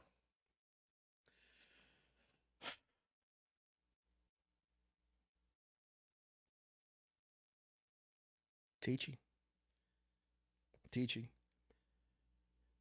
Being the person that is willing to give my time and effort to not only one person, to a class.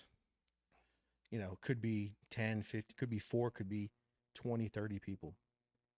And give my heart and soul with the complete goal of increasing their survivability. That's awesome. I mean, I don't know that there is a better answer. Yeah. You mentioned friends who struggled after Iraq.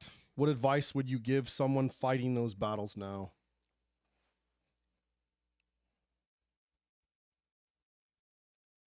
Have a purpose. I think that for the most part, we build up this momentum in our careers and our time of doing things. Man, I honestly, I don't ever want to say that I'm working towards retirement. I truly don't, man. How can anyone just stop what they're doing, lose their momentum, unless they have a calling, unless they have something else? I mean, for you, man, I'm so happy for your success, and you're willing to continue your journey. A lot of people don't know what that journey is. When they retire, statistics, I don't know what this, they're pretty high. A lot of people don't survive after they Especially retire. in the law enforcement community, man. Yep. That's huge. I mean, Military, law enforcement. So honestly, I'd rather have the ability to make myself younger so I can continue doing what I do. I enjoy doing what I do, man. I don't have the life balance with family, but I think that's something that I struggle with because, man, I just, again, constant search for adequacies, right? Yeah. Proving myself, well, I think we talked about it too, man. I mean, I have a term for it. It's called being on the run. I think when you have lived the lives that we've lived, we're different but the same in some aspects, a lot of aspects actually. Dude, when you live this life and you store up these things in that box, and you hide that box in the back of your closet, and you just stuff stuff in there, and you try not to deal with it, right? I call it being on the run, man, because you stay on the run so you don't have to deal with the box. Because if you stop, that box might come open. You might have to deal with some of the stuff you pushed in the box. It may not be the greatest time. But I know, there's outlets out there, and I know you and I have talked about it. I know you're still, working on it, and it's a work in progress. And, I'm super thankful to have a guy like you on the podcast. I mean, you don't have it all figured out. I don't think none of us have it all figured out. But there are guys out there that are a little bit ahead of us, that have done a little bit more work or tried some different things to open those doors. I know we've mentioned Johnny's name a couple times. Johnny's, working with Coast to Coast, and they're, and the Coming Home Project and stuff like that. That's helping dudes. There's other, innovative programs going on.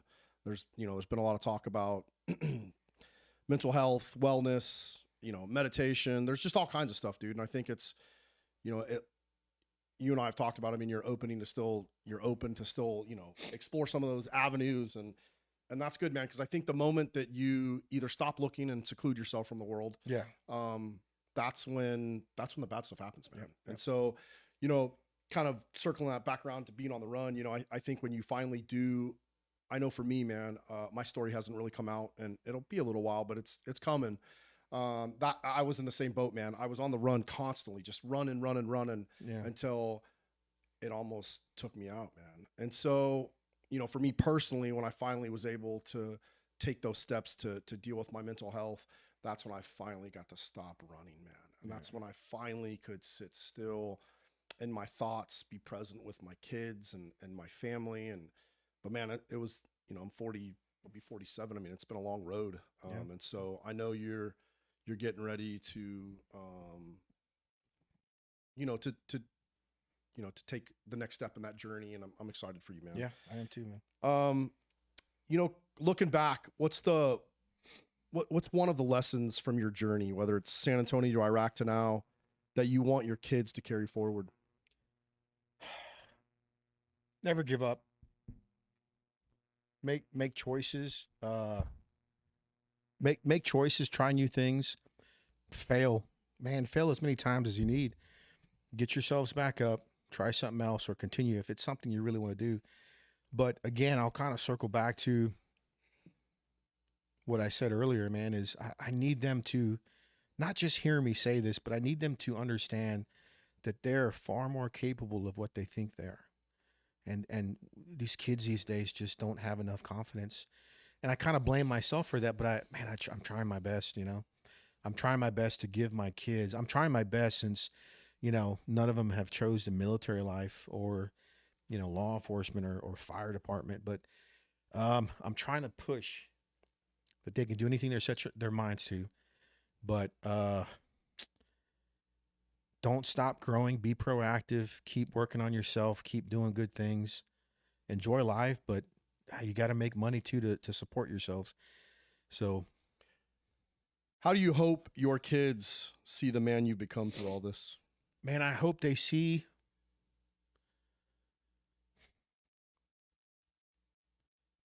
the humility aspect of this.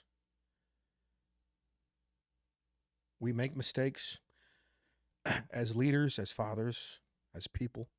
We're human. We make mistakes, man. Learn from your mistakes, grow from your mistakes, and become a better person tomorrow than you were yesterday. What's a story you tell your kids about your toughest day? I tell them I never gave up. I tell them, even though the hard times I had, you know, kids, you know, back in my days, they kind of, you look at their face and they're just shutting you off. They're changing a channel, right? But I try and let them know that life wasn't always easy. Life's not always going to hand you things. You got to work for things. Nobody's going to give you a free ride. Work for what you want. And if you're not doing what you want to do, it's because of the choices you're not willing to make or sacrifices you're not willing to make.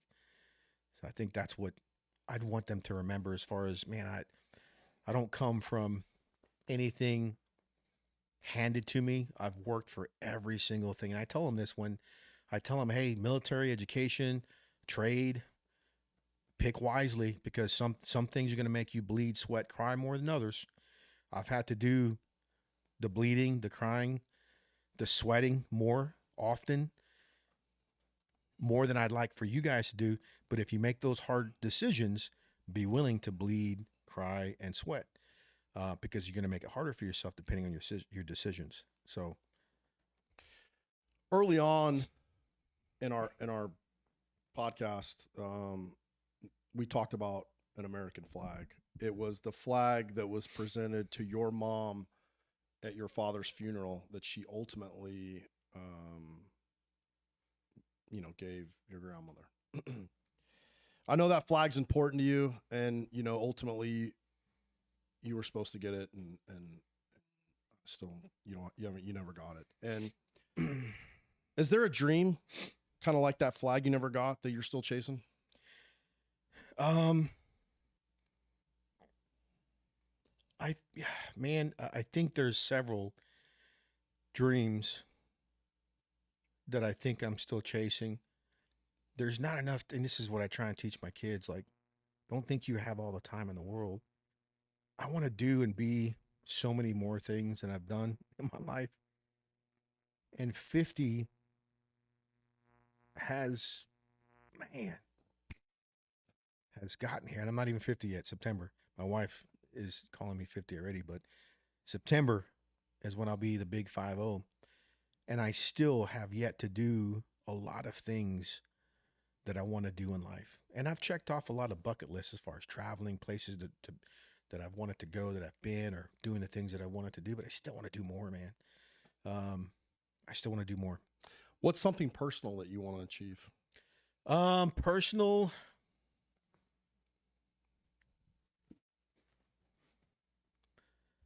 Man, I've always thought about going back to school, but I think for a master's degree, I think, I chose occupational safety and health just in case my body couldn't keep up with the on the road stuff as my backup. But honestly, man, I've found not only the medical field, like either being something in the medical field to help either mental health or body health, like being whether it's a chiropractor or something to help, veterans recover faster. Also, man, I've always looked into or enjoyed the idea of being an attorney as well, getting into law and kind of helping good people against the evil, ness of what's going on today. But uh yeah, I think there's so many different things. I love giving my wife massages. She says I'm good with my hands, and even being a massage therapist on the side, I don't think she'd let me do any pretty women or young girls. But I think there's so many things that I've wanted to do, man. That's kind of like a broad answer for you, but there's so many things. I've still to this day, and we've talked about it. I still would like to get my T-Cole license back, and it's not to go full time anywhere. It's just to be reserved somewhere and maybe help a department, an agency with their training. But I think I'm fulfilling that in a more wide area, wide view, because I've had guys tell me, man, why do you want to get stuck to one agency? You're already doing the most you can traveling all over the US. So, I've thought about that too. I mean, I think I'm doing as much as I can, and I still keep taking on more. I do. Because man, I don't want to get to the point where I can't do what I enjoy doing. So I'm trying to do it as much as I can. What's next for you, man? What you've got? I know you want to talk to people a little bit about the ranch and what you guys are doing out there. So the ranch holds a very deep piece of my heart simply because it was ITI. So Chad Tibney took over the ranch or the facility. I think it was 2019, and it was kind of in limbo.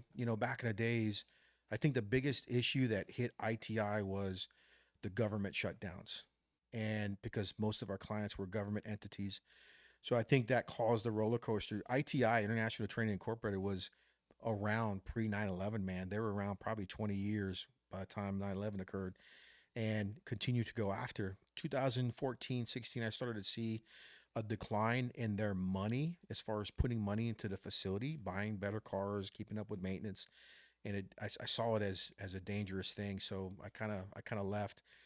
But Chad I started getting contacts from the mechanics that used to work there, ITI days, other instructors. Hey man, the new owner is trying to get a hold of give him a call. So Chad kind of found me, and we linked up, we talked, and man, I just wanted to help him, just for the simple fact that was the first company I came to that I worked for after my Blackwater days, which again gave me the opportunity to prepare people to go overseas and do the things that I did, and even more. But it has a true place in my heart, and Chad's put a lot of money into it, a lot of effort. He's built 11,000 square foot shoot house that's there, probably one of the biggest in, a pretty large area.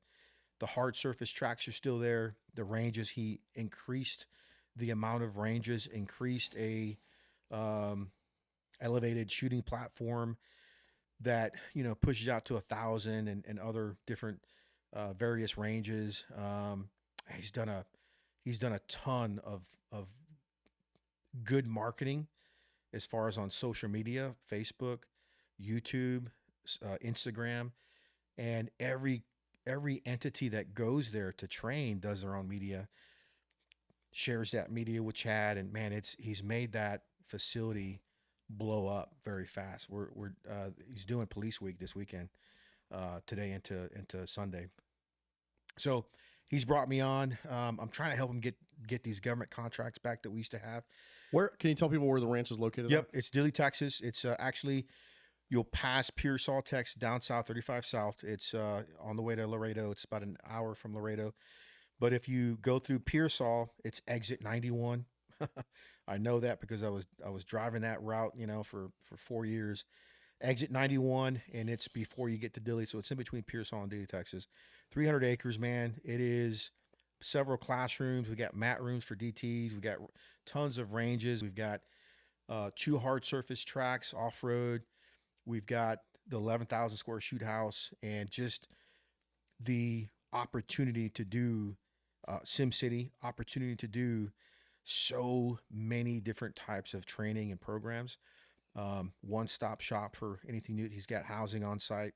He's got bunks that you can rent. You can stay on site. most of the time barbecues, gets a bonfire going when it's not these summer nights. The camaraderie's there, the morale is there. He kind of was told by someone, I forget who it was, like, man, awesome training facility, awesome training, but the magic truly happens at the bonfire when everyone sits down after a good day of training and talks, and it's kind of like a mental health thing. They start talking about their backgrounds and talking about where they've been, what they've done, and say, man, you got something special here. So I haven't been to the ranch, but I went down there a bunch when it was ITI. It's a phenomenal facility. It's massive. Again, I've trained all over the U.S. It as far as training locations and kind of what that training site has, I don't know, Chad, and I haven't been down to the ranch. I'll definitely go, Chad, if I get an invite. But yeah, it's just I can't imagine what he's done with it, because I remember what it was, and it was a good training facility back then. Improved it, man. Yeah, that's awesome. I definitely need to get back down there. Yep, he's improved it and continues to do. He's got vision. I'm trying to help him with that vision. He's brought on some good people, some good support. He's brought on some of the mechanics that were there back in the days, So Ernie's, I mean Ruben's back as a mechanic. He's aware of the whole processes, man. And those guys in the shop, they're not just mechanic. They do everything, man. They do they freaking everything.